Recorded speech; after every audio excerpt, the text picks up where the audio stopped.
আসলাম। বয়স কত? বয়স 33 হবে। 33 বছর বয়স। ঠিক আছে, শুরু করুন আপনি যেখান থেকে আপনি বলতে চান। আপনার শৈশব থেকে আমরা জানতে চাইবো ধারাবাহিকভাবে। এইখানে আমার একটা ট্র্যাজেডি আছে। ছোটবেলা আমার যখন জন্ম হয়েছে, আমার জন্মের 5 দিনের মাথায় আমার খালামণি মারা গেছে আমার জন্যই। আপনার জন্য? জি, এটা হয়েছে আমার আম্মু যখন আগের দিন রাত্রে পেইন হয়েছে। জি। তো সারা রাত এভাবে থাকা অবস্থা আমাদের নানুদের বাসায়। পরে মানসিক মেডিকেল আস্তে আস্তে আপনার 11টার দিকে আনা হয়েছে। জি। যেখানে 5-7 মিনিটের জায়গা আর কি, এখানে 1 ঘন্টা সময় লাগছে ফেরিয়ে আসতে আর কি। ওকে। তো আনার পরে এখানে এমন একটা অবস্থা, এমন একটা সিচুয়েশন হয়েছে, আমার আব্বু আসে নাই। আব্বু না আসাতে আমার নানু আসছে আমার মামুনির সাথে। তারপর এখানে আব্বুর একটা সাইন লাগে বা আব্বুর এখানে দায়িত্ব আছে, এটা কোনোটাই আব্বু আইসা মানে পালন করতে চাইলো না বা আসলো না, হয়তো টাকা পয়সার সমস্যা এই জন্য। আপনার মার ক্ষেত্রে এরকম ঘটনা? মানে আপনি কি প্রথম সন্তান? জি। আচ্ছা, বাবা কি করতো? আব্বু তখন কিছুই করতো না। এটা হয়েছে কি, আমার আব্বু একটু বাজে নেশা ছিল। এমনি হলো সব ঠিক আছে, খুবই ভালো মানুষ সবার কাছে, কিন্তু একটা নেশা ছিল, এটা জুয়া খেলতো। ওকে ওকে, ঠিক আছে। একেবারে শেষ আমরা, এমন অবস্থা। তারপর এই অবস্থায় আমার এইখানে আমার মামুরির কাছে আসলো না। তো আমার নানু আসলো। আমার নানুর 2 কানে 2টা হীরা দিয়েছিল, একটা বিক্রি করে তখন এখানে টোটাল মানে কস্টিং হাসপাতালের খরচটা আর কি পড়ছে। তো এখানে আমার জন্মের সময় দেখেন, আমি এখন এত বড় এত এই অবস্থায় আমার বেশি থাকার কথা না। প্রথমে আমার যখন ডাক্তারে বলছে অনেক টাকার ব্যাপার বলছে, তখন সাথে ছিল আর কি টাকাটা। আচ্ছা। নানু এমনিতে আসছিল। তো যখন ডাক্তার বলতেছে যে সিজার করলে এত টাকা খরচ হবে, জি, এত টাকা আমার কাছে নাই, তাহলে নরমাল ডেলিভারি। আবার নানুই বলতেছে যেভাবে হোক নরমাল করতে হবে। আচ্ছা। তারপর ডাক্তার বলতেছে এটা নরমাল সম্ভব না। ওহো। পরে নানু বলতেছে আমি আমার মেয়েকে চাই, যেহেতু বাচ্চা বা ওর স্বামী আসতেছে না, ওর খোঁজখবর নিতেছে না, খরচ বিষয়ে কোনো চিন্তা করতেছে না, মানে আসতেছে না টোটালি, সেহেতু আমি আমার মেয়েকে চাই। মেয়ে হয়ে থাকলে ছেলে হোক আর মেয়ে হোক সন্তান হবেই, এরকম ভাবে নানু আর কি বললো। এটা পরে আর কি আমি শুনতে পারলাম ওনাদের কাছ থেকেই। তো এই অবস্থা ডাক্তার পরে দেখলো যে না, এটাই করতে হয়, এখানে টাকা এখন নাই, যেহেতু এটাই করতে হয়, মানে এটাই সাইন করছে আর কি পেপারসে, এটাতেই।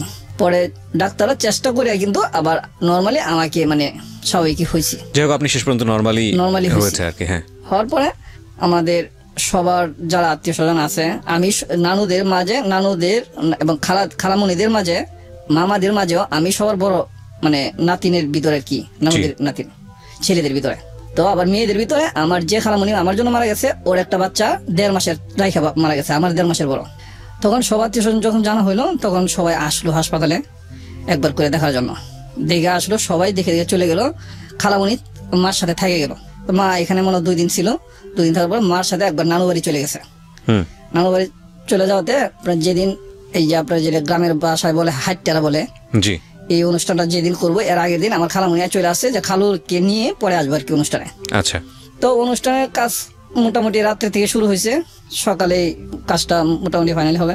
তো এই পর্যায়ে রাত্রে যখন আমার খালুরা অনেক প্রতাপশালী, ওনারা করলো কি রাত্রে আরেকটা বিয়ে করে খালু নিয়ে আসলো বাসায়। তখন আমার খালামণি তো শুয়ে রয়েছে, আমার খালামণি যে ঘরে শুয়ে রয়েছে এই ঘরটা বিল্ডিং ঘর, এটা আমার মানে খালামণির শ্বশুর দিয়েছিল খালামণির নামে লিখা। আচ্ছা। তো এই ঘরে নিয়ে আয়সা ঢুকতেছে মেয়েকে নিয়ে। তো খালামণি বলতেছে কি ব্যাপার এই মেয়েকে, আমার খালামণিকে অশ্লীল ভাষায় নোংরা কথায় যে তুই এখান থেকে বের হ, তোকে আর প্রয়োজন নাই, তুই আমাকে বইলা না বইলা চলে গেছস, এমন অবস্থা। মানে আপনার এখানে আসছিল তাই তো? আমার এখানে আসছে। পরে বলতেছে এই ঘরে আমার শ্বশুরে আমাকে লিখে দিয়ে গেছে, এই ঘরে কোনো খারাপ মেয়ে নিয়ে ঢুকানো যাবে না, আমি এটা বিয়ে করে আনছি, বৈধ আমার ওয়াইফ, তুই আমার ওয়াইফ না, আজকে থেকে তুই বাদ। এরকম নানান বকাঝকা করে দরজার সাইডে কেপারের সাইডে মোটা রড ছিল, রড দিয়ে বাইরেছে, হাত দিয়ে ফেরাইছে, হাতের এই দিক দিয়ে এদিকে চিরা গেছে, যতটুকু পারছে কি চিরা দিয়ে গেছে। মানে এগুলো আপনি শুনেছেন পরবর্তীতে, কারণ আপনি তখন অনেক ছোট। হ্যাঁ হ্যাঁ, ওনাকে মানে রড দিয়ে বাড়িতে লাস্টে লাথি দিল, বুকে লাথি খাওয়াতে মারা গেছে। তখন এই অবস্থা দেখে কিছু মানুষ তো বাইরে থেকেও আসছে, এই মারামারি শুই না, দরজা আবার লাগাই দিয়েছিল। পরে যখন আসছে আয়সা পরে ওনাকে হাসপাতালে মৃত ঘোষণা করছে, এবং এটা খবর হয়েছে সকালে। তো এক ট্রাক ড্রাইভার আমাদের নানাকে চিনে বা মামাদের কেউ চিনে, যার বলে এই ট্রাক ড্রাইভার এদিকে আসার সময় এই হই হুল্লা শুনতেছে, নিজেরা আলোচনা করতেছে। আরেক ট্রাক ড্রাইভার বলতেছে যে এরকম তালে এসপির বউ এভাবে তালে এসপি মারা লেছে। এসপি ছিল না, ওনার মানে এত পাওয়ার, এই জন্য এসপি বলতো সবাই, এসপি নামে পরিচিত। মানে উনি খুব প্রভাবশালী ছিল বলে এসপি নামে সবাই বলতো নাকি? আচ্ছা, আসল নাম হইলো তালেব। ওকে।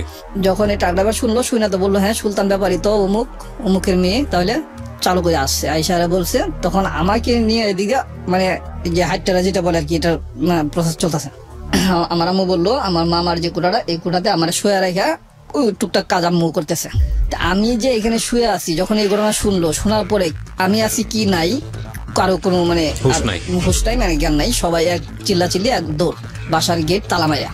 আমি যে রয়েছি বাসা, এটা কিন্তু কারো খবর নাই।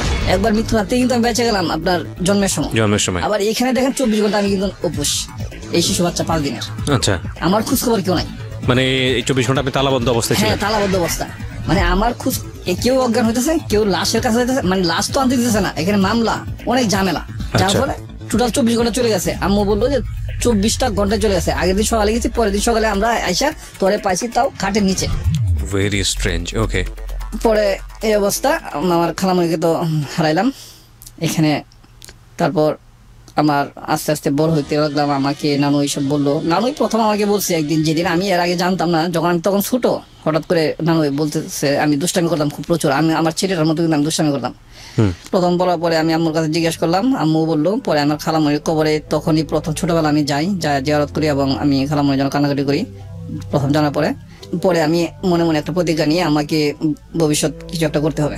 এই পরিক্রমা এদিকে করলো কি, আব্বু নিয়মিত জমি বিক্রি করতেছে, এই জুয়া খেলতে গিয়ে। হ্যাঁ, জুয়া খেলতে গেছে আর জমি বিক্রি করতেছে। আমাদের এখানে 10% এক কাঠা জমি, 80 কাঠা জমি আপনার ইয়ার সাইটে, মানে একটা বাঁধের সাইটের দিকে বিক্রি করছে। এটা এখন নর্মালি 5 লাখ টাকা কাঠা।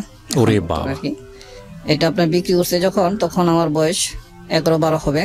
আচ্ছা, তখন 80 কাঠার মতো আর কি, 10% এক কাঠা। তখন 6000 টাকা কাঠা বিক্রি করছে। মানে খেলাতে বসে দেখা 10 কাঠা 12 কাঠা বিক্রি করতো খেলাতে বসেই। যারা প্রভাবশালী ছিল তারা সাথে থাকতো ওই সময়, যুগে স্ট্যান্ড বাই নিয়ে নিত। হ্যাঁ, তখন টাকা দিত। আর আব্বু সলিড মানুষ ছিল তো, এমনি যেটা বলতো এটা হইতো। জবান মানে জবান। হ্যাঁ, জমি আছে বাপের, মানে অনেক জমি। তারা 4 ভাই, আমার বাপ ছাড়া একটা বোন। সবার অবস্থা একই। আমার যে মাস্টার চাচা আছে, হেডমাস্টার ছিল, ওনার অবস্থাটা ভালো, কিন্তু ভালো কেমন, উনি এত সহজ সরল মানুষ, এখনকার যুগে থাকা ঠিক না। উনি জমি বিক্রি করেই খাবে, কোনো ছাত্রকে টিউশনি পড়াবে না, প্রাইভেট পড়াবে না, কোচিং পড়াবে না, নিয়মিত স্কুলে শিক্ষকতা করে গেছে, যা বেতন পাইছে তা দিয়ে চলছে। এখন রিটায়ার্ড হয়েছে, এখন জমি বিক্রি করে চলতেছে। মানে সবাই শুধু জমি বিক্রি করে। হ্যাঁ, মানে আপনার দাদার কাছ থেকে এত জমি পাইছে? হ্যাঁ, জমি পাইছে।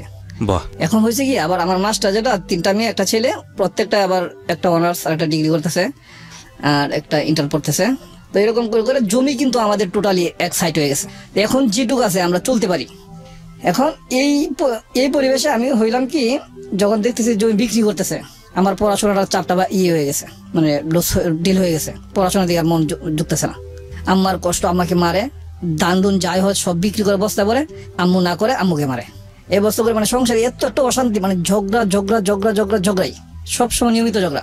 এই অবস্থা দেখে আমি একদিন করলাম কি, ছোট তখন ক্লাস 7-এ পড়ি, তখন আমার মামার সাথে আমি ঢাকা চলে আসি। আচ্ছা। উনি ঢাকাতে একটা দোকান করে, ওনার সাথে থাকার জন্য মানে যাই দেয় আমাকে, আমার মা অন্তত চলতে পারবো এভাবে নানু বইলে আমাকে দিয়ে দিছে।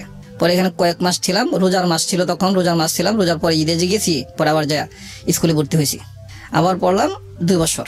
এরপরে কিন্তু আর পড়ি নাই, লাস্ট যা মেট্রিক পরীক্ষা দিয়েছি শুধু ভর্তি হয়ে। এরপরে আসছি আপনার আইসা প্লাস্টিক কারখানায় ঢুকছি। এখানে বেতনটা ভালো, টাকা পয়সার এমন ভালো যে সংসার চালাইতে পারবো। এই অবস্থা করে আমি টাকা কামাই করি। তখন থেকেই আমি যেখানে ছিলাম ইসলামবাগ কামালবাগ, ওইখানে 20,000 টাকা শতাংশ জমি আমি তখন পাইছি। আচ্ছা, ইসলামবাগ কামালবাগে? জি। ওরে বাবা। 4,000-5,000 টাকা মাস আমার থাকতো তখন। কিন্তু ওই যে টাকা বাড়িতে বাড়াইছি, বাবা আমার কষ্ট। বাবা এমনি খুব ভালো ছিল, জয় খেলতো ঠিক আছে, কিন্তু আমি মানে এতটুকু কঠোর হইতে পারি না যে বাবাকে না দিয়ে থাকতে পারি নাই, ঝাঁকা মাছি তাই দিয়ে দিছি। তো ওইদিকে আমি কিছুই করতে পারলাম না। লাস্ট বাড়িতে যাই, এই অবস্থা, ঝগড়াঝাটি। পরে যখন এখানে থাকতেছি প্লাস্টিক কোম্পানিতে, থাকতে এক সময় ওনাদের তো যা দিতে আসি, যখন যাই বাড়িতে এত ঝগড়া, এইগুলি ঝগড়া শুনতে মানে মাথা যেন আমার কাজ করে না, আমি চাই একটু শান্তি।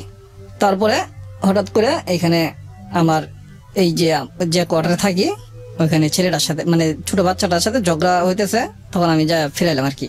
ফিরে বললাম কি বাবু বাবু তোমরা এভাবে ঝগড়া করতেছো কেন, এই অবস্থা করে ঝগড়া ছুড়ে তখন এই দুটাকে আমি সেভ করলাম, হ্যাঁ চলে গেল। হ্যাঁ তখন একটা বাচ্চা যখন যেটা ছোট আর কি এটা একটু মায়ের বেশি খাইছে, হ্যাঁ তো এটা তার মাকে নিয়ে আসছে আচ্ছা, যে এখানে সে আপনাকে জিজ্ঞেস করছে আর কি। কি ঘটনা হয়েছে না হয়েছে জানার জন্য আর কি, Okay, যে fine. ফিরে দিছে তার কাছে নিয়ে আসছে। তো আমার কাছে নিয়ে আসছে, আমি টোটাল বললাম যে এই ঘটনা আমি কিছু জানি না, আমি শুধু দেখছি ঝগড়া করতে, ফিরে দিছি জাস্ট।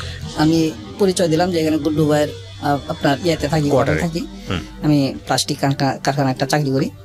তো বলতেছে আচ্ছা ঠিক আছে, আমার বাচ্চারা রাইখা তো আমি বাসায় যাই, বাসাতে আমার কেউ নাই, একটা ছোট মেয়ে আছে, আমি আর আমার হাজবেন্ড একটা গদ্দি করে চাকরি করে, আমি গদ্দি করে ছালার চটপটে এগুলো আর কি মানে শিলডিলি করা লাগে, তো এগুলি করে, তো নিয়মিত থাকা লাগে। তো বাচ্চাটা একলা একলা পড়াশোনা করে, আপনি যদি একটু নিয়মিত বাসায় আইসা আপনি মানে এখানে আবার আমাকে প্রশ্ন করা হয়েছে যে আপনি কখন আসেন অফিস থেকে। জি আমি তখন বলছিলাম যে আমি 4টার দিকে বা 5টার দিকে আসি, 4টার দিকে অফিস ছুটি, আমার 5টার কাছে চলে আসি। তখন উনি বলতেছে আপনি যদি একটু কষ্ট করে আমার বাসায় আইসা আমার ছেলেটাকে পড়াইতে পারতেন তাহলে হয়তো আমার উপকার হতো, আপনি না হয় কিছু আমার কাছে নিতেন। আমি বললাম না, আপনি যেভাবে বলতেছেন যে কিছু নিতেন, আসলে কি আমি নেওয়ার জন্য এরকম ভাবে প্রস্তুত না, বা আমি পড়াইতে চাইতেছি না, আমি চাইতেছি আপনার ছেলে এবং পাশাপাশি আর 2-4 জন হোক যারা নর্মাল বা পড়াইতে পারে না টিচার দেয়া বা স্কুলে পড়াইতে পারে না এরকম, এই কোচিং এ পড়াইতে পারে না এরকম যারা আছে, আর 2-4 জন একসাথে করেন, আমি পড়াইবো, ঠিক আছে। আচ্ছা ক্লাস 1 না 2 এ পড়ে আর কি, 2 এ পড়ে সম্ভবত, এরকম পোলাবান কয়টা আর কি একসাথে করলো। পরে আমি যাই, আরো 2টা একসাথে হয়েছে, আচ্ছা পরে আমি যাই বাসায় নিয়মিত পড়াই। ফার্স্ট দিন যখন গেছি তখন ওর বোনটাকে আমি দেখি নাই, তৃতীয় দিন ওর বোনটাকে আমি দেখলাম। আমি পড়ানোর পরে লাস্টে যখন চলে আসি তখন আমি জিজ্ঞেস করলাম কি বাবু তোমার বাসায় যে সামনে আসছিল একটা মেয়ে, তোমাদের বাসায় সামনে, ওটার নাম কি? মানে বোন কি বড় ছিল? হ্যাঁ বোন বড় ছিল। ওকে, আমি ওকে ওর মা তো বলছিল একটা ছোট মেয়ে আছে। আচ্ছা পরে আমি তো আর দেখি নাই প্রথম দিন, দ্বিতীয় দিন যখন দেখছি তখন আমি জিজ্ঞেস করলাম যে বাবু এটা কি হয় যে আসলো গেটে চুকি দেওয়া চলে গেছে। বলতেছে এটা আমার বোন, বড় বোন। ভাই বিশ্বাস করবেন না, একটা মেয়েকে দেখলে যেটুক ভালো লাগার মাথায় কাজ করে, এইটুক ভালো লাগার মাথায় আসার পরে মাথায় কিছুক্ষণ সময় আমার এটা কাজ করতেছে যে মেয়েটা এত সুন্দর, এরকম কিছুক্ষণ ভাবার পরে অন্য একটা যে কোনো মানে কাজে হয়তো ঢুকে গেছি, তখন আর আমার খেয়াল নাই।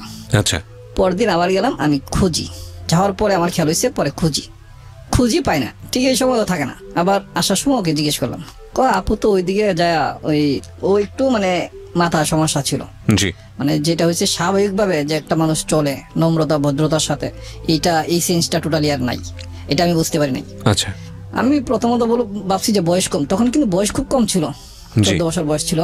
আপনার বয়স কত তখন? আমারও বয়স 20-21 এরকম হবে। ওকে, ওই দিনকে এইভাবে জিজ্ঞেস করলাম তো নাই, এরকম করে 5 দিন আমি শিওর কনফার্ম যে 5 দিন আমি পড়াইছি। ওকে, 5 দিনের দিনে তখন আমি এখানে যেখানে থাকি, এখানে আমি একটু নতুন থাকি, এটা হলো আপনার কোম্পানিটার নাম বলতে চাইতেছি না, অনেক বিশাল বড় কোম্পানি।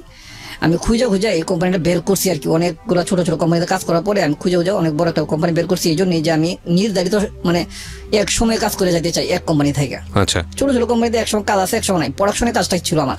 12 বছর কিন্তু ওইটাতে ছিলাম। ওই দিনকে 5 দিন পড়ানোর পরে আমি যখন এই ফ্যাক্টরি থাকি তখন আমার আর 2টা ছেলের সাথে পরিচয় হয়। ওরা বলতেছে যে ওরা খুব এফডিসিতে আসার জন্য পাগল। হঠাৎ করে মনে হলো যে এফডিসিতে যাবো। ওই দিন বিকেলে যখন বের হয়েছি 5টা 5:30টার দিকে বের হয়েছি, বাচ্চাকে পড়ায় বের হয়ে সোজা আস্তে আস্তে চলে আসছি। এখানে আমি কারোর সাথে সম্ভবত আমি শেয়ার করছি, এটা টোটাল এখন মনে নাই।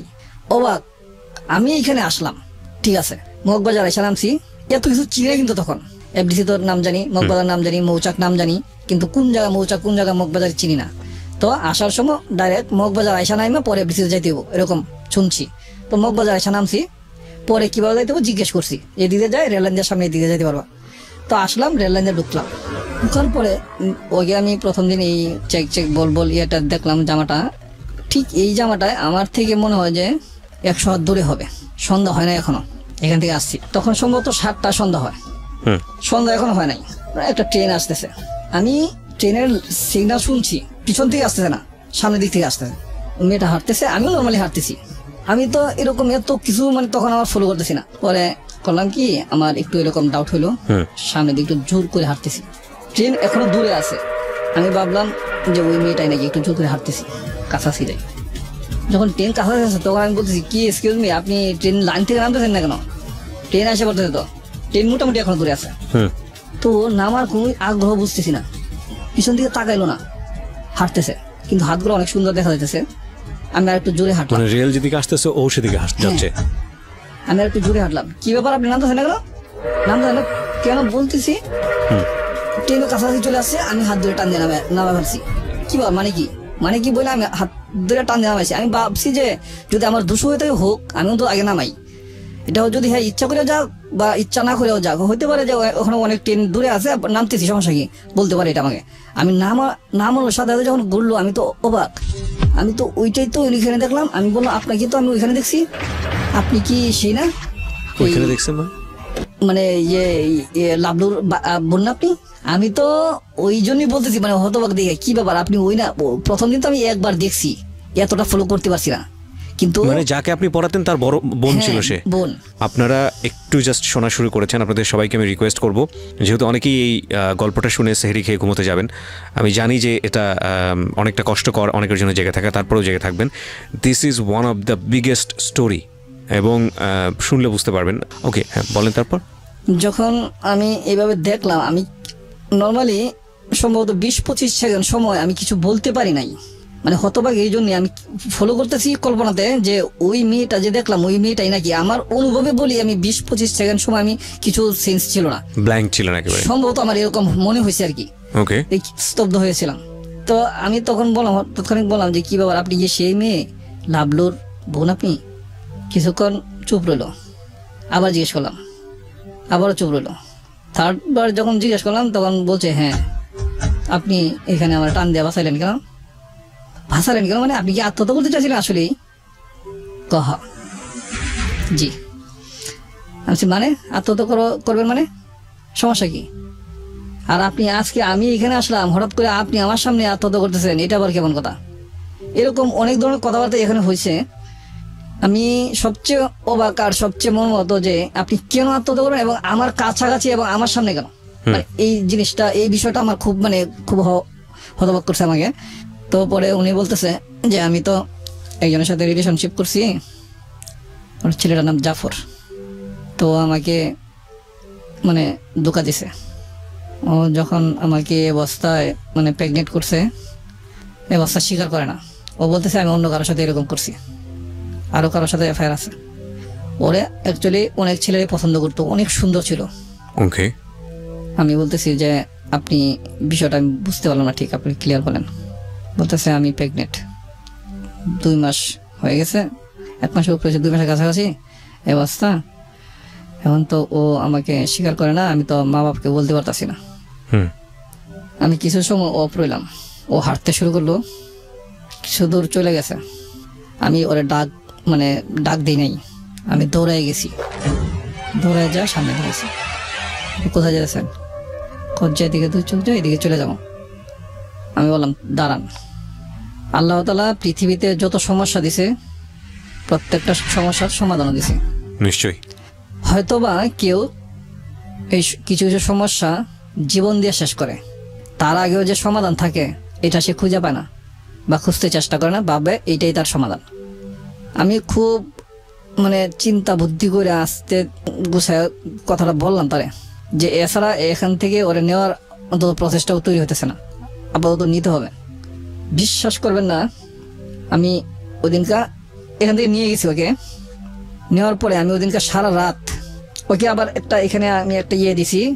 আমি বলছি আপনার যত সমস্যা এটা যদি আমি বুঝে নিই তাহলে কি আপনি কি মানবেন? আপনাকে যে ছেলেটা এই অবস্থা করছে, যার সাথে আপনার এই সুসম্পর্কটা তৈরি হয়েছে, প্রথমে যখন সুসম্পর্কটা তৈরি হয়েছে, যেহেতু আমি আপনাকে প্রথম দেখছি, দেখার পরে আমার এত ভালো লাগছে আপনাকে, তো আপনাকে ওই ছেলেটা দেখে কিন্তু এরকম ভালো লাগছে। এই ভালো লাগার থেকে আপনার প্রতি নোংরামি একটা চিন্তা হয়েছে ছেলেটার, আর নোংরামির ফসল আপনাকে দিয়ে দিল। আপনি একবার চিন্তা করতে পারছেন যে আপনি কিভাবে ওকে চাইছেন আর ও আপনাকে কি দিল? এখন আমি আপনার কাছে একটা জিনিস একটা বিষয়ই ক্লিয়ার জানতে চাইবো, ওই ছেলেটার প্রতি কি আরো চিন্তাধারা আছে কিনা আপনার? ওকে কি আপনার জীবনে চাইবেন বা ওকে কি আপনার জীবনে কখনো ফেরত পাইতে চাইবেন? যখন আপনাকে এটা স্বীকার করতেছে না, আপনাকে যেদিকে মন সেদিকে যাইতে বলছে, যা ইচ্ছা তাই করতে বলছে, এটা আমি কখনোই মেনে নিব না এভাবে বলছে, তো আপনি কি করবেন? ওই ছেলেকে আবার কখনো গ্রহণ করবেন? যদি আপনার মনের মাঝে ওই ছেলেটা থাকে তাহলে বলেন। আর যদি বলেন যে না, এই অবস্থায় যে আমাকে গ্রহণ করছে না, তাকে আমার প্রয়োজন নাই, আপনি দুইটার থেকে যে কোনো একটা সাইড নেন, তারপরে আমি আপনাকে একটা ডিসিশন দিব, এটা মনে হয় যে আপনার কাজে লাগবে। ওকে। পরে বলছে না, ওর তো কাছে যাওয়ার তো আর কোনো সম্ভাবনা নেই, ও তো যেহেতু আমার এই অবস্থা করে এভাবে আমাকে ছাড়ে দিছে, ও কোনোভাবে আমাকে স্বীকার করতে রাজি না, সেহেতু ওর কাছে আমার যাওয়ার প্রশ্ন আসে না। আপনি খুব সুন্দর কথা বলছেন। আমি যদি এই বাচ্চা সহ আপনাকে চাই, আপনি কি আমার কাছে আসবেন? ও নর্মালি মাথা নিচু করে হাঁটতে শুরু করছে, যে দিক থেকে গিয়েছিল ব্যাগ এই দিকে হাঁটতে শুরু করছে, আর বলছে আসেন আপনি। আপনাকে বলতেছে? জি। তখন আমি বিষয়টা দেখলাম যে মোটামুটি সফট বা নর্মাল হয়েছে। তখন আমি যখন হাঁটতেছি, নানান অন্য বিষয়ে কথা বলতেছি, বলতে বলতে দেখি যে মোটামুটি নর্মাল, স্বাভাবিক হয়েছে। বাসায় নিয়ে আসলাম, নৌকা দিয়ে পার করে দিলাম। বাসা মানে কি, ওর বাসা না আপনার বাসা? না, ওদের বাসাই। নৌকা দিয়ে আমি পার করে দিলাম, আমার বাসা ওদের বাসা পাশাপাশি, বেশি দূর না। তা আমি ওকে পার করে দিলাম, আমি এদিকে থাকলাম। তাই কিছু সময় পরে আমি চলে গেলাম আবার ওই পারে, নদীর ওই পারে। নদীর ওই পারে থাইকে এই পারে আসা সকালে বা রাত্রে অনেক টাফ, কিন্তু পুলিশ ঝামেলা, তারপরে তখন মনে হয় র্যাব হয়েছে নতুন, র্যাব ঝামেলা, তারপরে হয়েছে ফুটপাতের পোলাপান ঝামেলা। আল্লাহর রহমতে আমি কোনো কিছু ফেস করি নাই কোনোদিনে। 2 বছর যে ওই পারে রয়েছি, কোনো কিছু ফেস করি নাই। ওরে রাখে আমি আসলাম, বাসায় আসলাম। বাসায় আসার পরে আমি সারা রাত চিন্তা করলাম যে এটা কি বললাম আমি। আমার মা বাবা আছে, তারপরে আমার পরিজন আছে, আমার চাচা চাচারা আছে, অনেকে ঢাকা আসার সময় আমাকে বলছে দেখো আবার ঢাকার মেয়েদেরকে ধরে নিয়ে আইসো না। এই কথাটা মাথায় আমার কাজ করতেছে। তখন কি করলাম, এরকম একটা কথা দিলাম, আচ্ছা ঠিক আছে, আবার তো মেয়েটা বাচ্চা আছে, আসছে দেখি পরে প্ল্যানে কি করা যায়। পরের দিন যখন পড়াইতে যাই নাই, আমি আমার অফিসেও যাই নাই, তারপরের দিন সকালবেলা ওর মা এসে হাজির। কি মাস্টার সাহেব, আপনার কি কোনো সমস্যা, অসুখ টসুখ হয়েছে নাকি? আপনার বাসায়? হ্যাঁ, আমার কোয়ার্টারে ওই ছোট বাচ্চাটাই নিয়ে আসে। পরে আমি বলছি না, অসুস্থ না, এমনিতেই মনটা একটু খারাপ, এই জন্যই। কালকে গেলেন না? বাবু বলতেছে স্যার আসা নাই, আজকে পড়ি নাই, তো আজকে তো যাবেন? আমি ঠিক আছে আজকে যাবো। চলে আসলো খালামণি, খালা ডাকতাম। পরে আসার সময় আবার ডাক দিলাম আমি, খালামণি একটু কথা ছিল আপনার সাথে। পরে ভাবছি টাকা পয়সার বিষয় নাকি, কিছু জিগামু, বেতন টেতন এইসব কপড়ে বলেন। আমি না, যখন আসছে তখন আমি বলতেছি না ঠিক আছে আপনি চলে যান। পরে বলতেছেন না আপনি বলেন, টাকা পয়সার বিষয় কিছু বলবেন, আপনি যা চাইবেন তাই দিব। আমি বলছি খালামণি আমি এইটার কথা বলতেছি, আমি অন্য একটা বিষয় আপনার সাথে আলোচনা করবো, এটা আমার ব্যক্তিগত বিষয়, এটা আপনার সাথে আমি পরে এক সময় আলোচনা করবো। কত এখনই বলেন, এখন তো আমার সময় আছে, আর পরে যাবো কাজে। আমি না এখন না, আমি একটু মানসিকভাবে প্রস্তুত হয়ে নেই, পরে আপনাকে বলবো। পরে ঠিক পরের দিন পরের দিন সকালে আবার উনি নিজে আসলেন আমার এখানে। আসলে জিজ্ঞাসা করতেছে যে কি বাবা বলবা, তুমি জানি কি বলতে চাইছিলা? সে খালামণি আপনি একটা কথা বললে, কথাটা কিভাবে নিবেন, খারাপ মনে করবেন নাকি নিজের ছেলে হিসেবে দেখা এটা বোঝার চেষ্টা করবেন? কি কইতে চাইতেছো তুমি? ওনাদের বাসাটা একটু মানে আর কি পুরান ঢাকায়। বলছি খালামণি আমি তো অনেক বড় একটা কথা বলতে চাইতেছি, যেটা অনেক বড় সমস্যা হয়ে গেছে। তো উনি, মহিলাটা খুব কঠোর পরিশ্রমী ছিল, মানুষটা এত ভালো মানুষ ছিল। উনি এই কথাটা উনি আর আমি, এখন কি উনি কাউকে বলছে কিনা জানি না, উনি আর আমি এখন পর্যন্ত জানি, উনি আমি যতদিন ছিলাম ততদিন পর্যন্ত আর কাউকে বলে নাই উনি। আচ্ছা, তো আপনি কি করলেন ওই সময়টাতে? তখন আমি ওনাকে বললাম যে খালামণি এরকম একটা সমস্যা হয়েছে আপনার মেয়ের, আপনি কি জানেন? আমার দরজার সামনে এসে দাঁড়ায় রয়েছে। পরে আমি বললাম যে খালামণি আপনার মেয়ে তো কোনো একটা ছেলের সাথে একটা বাজে সম্পর্কে জড়ায় গেছে, এটা কি আপনি জানেন? তখন কিছুটা মানে আজ পাইছে, কোনো একটা ছেলের সাথে সম্পর্ক বা এরকম কিছু কথা মানুষ বলা বলি করছে, যার ফলে উনি চটজলদি এসে আমার সাথে বসছে। বাবা তুমি একটু পরিষ্কার করে বলো তো তুমি কি জানছো? খালামণি আপনি যদি কিছু না মনে করেন, যদি সহজভাবে নেন বিষয়টা, তাহলে কিন্তু আপনি সব শুনতে পারবেন। আর যদি এখনই রাগ করেন তাহলে কিন্তু অনেক দূর পর্যন্ত আপনি শুনতে পারবেন না, কারণ আপনাকে যতটুকু বলছি আর বেশি আমি এখন বলবো না। আমি দেখবো আপনার মেয়ের সাথে কি আচরণ করেন, আপনার মানসিক কতটুক ধৈর্য আছে, তারপর আমি বিস্তারিত বলবো। বাবা বলো, সমস্যা নাই। আমি বলছি যে আপনি দেখেন এখন যেটুক বলছি এইটুকুই, আর এখন বলবো না, আপনি কালকে আসবেন, কালকে বাকিটুকু বলবো। তো উনি খুব জোর করে ধরছে যে না বলতে হবে, বাবা তুমি বলো, কোনো সমস্যা হবে না, আমি তোমাকে কথা দিলাম। ওকে। পরে আমি বললাম যে খালামণি আপনি জাফর নামে একটা ছেলে আছে চিনেন? চিনি তো। ওরা তো অবস্থা ভালো, এক বাপের এক ছেলে, ছেলেটা দেখতেও ভালোই আছে, একটু খাটো। ওই ছেলেটার সাথে আপনার কুট্টির সম্পর্ক, মানে ওরা ডাক নাম মানে কুট্টি, ওই ডাক তোর মা। তো এটা বাজে সম্পর্কে পরিণত হয়েছে ওর সাথে, মানে নোংরামিতে গেছে, বাচ্চা পেটে এখন না। আমরা বিরতি নেব প্রিয় শ্রোতা। এই পর্যায়ে একটা মার জন্যে তার সন্তানকে নিয়ে ধরনের কথা সহ্য করাটা কতটা কঠিন এটা যার হয়েছে সেই জানে।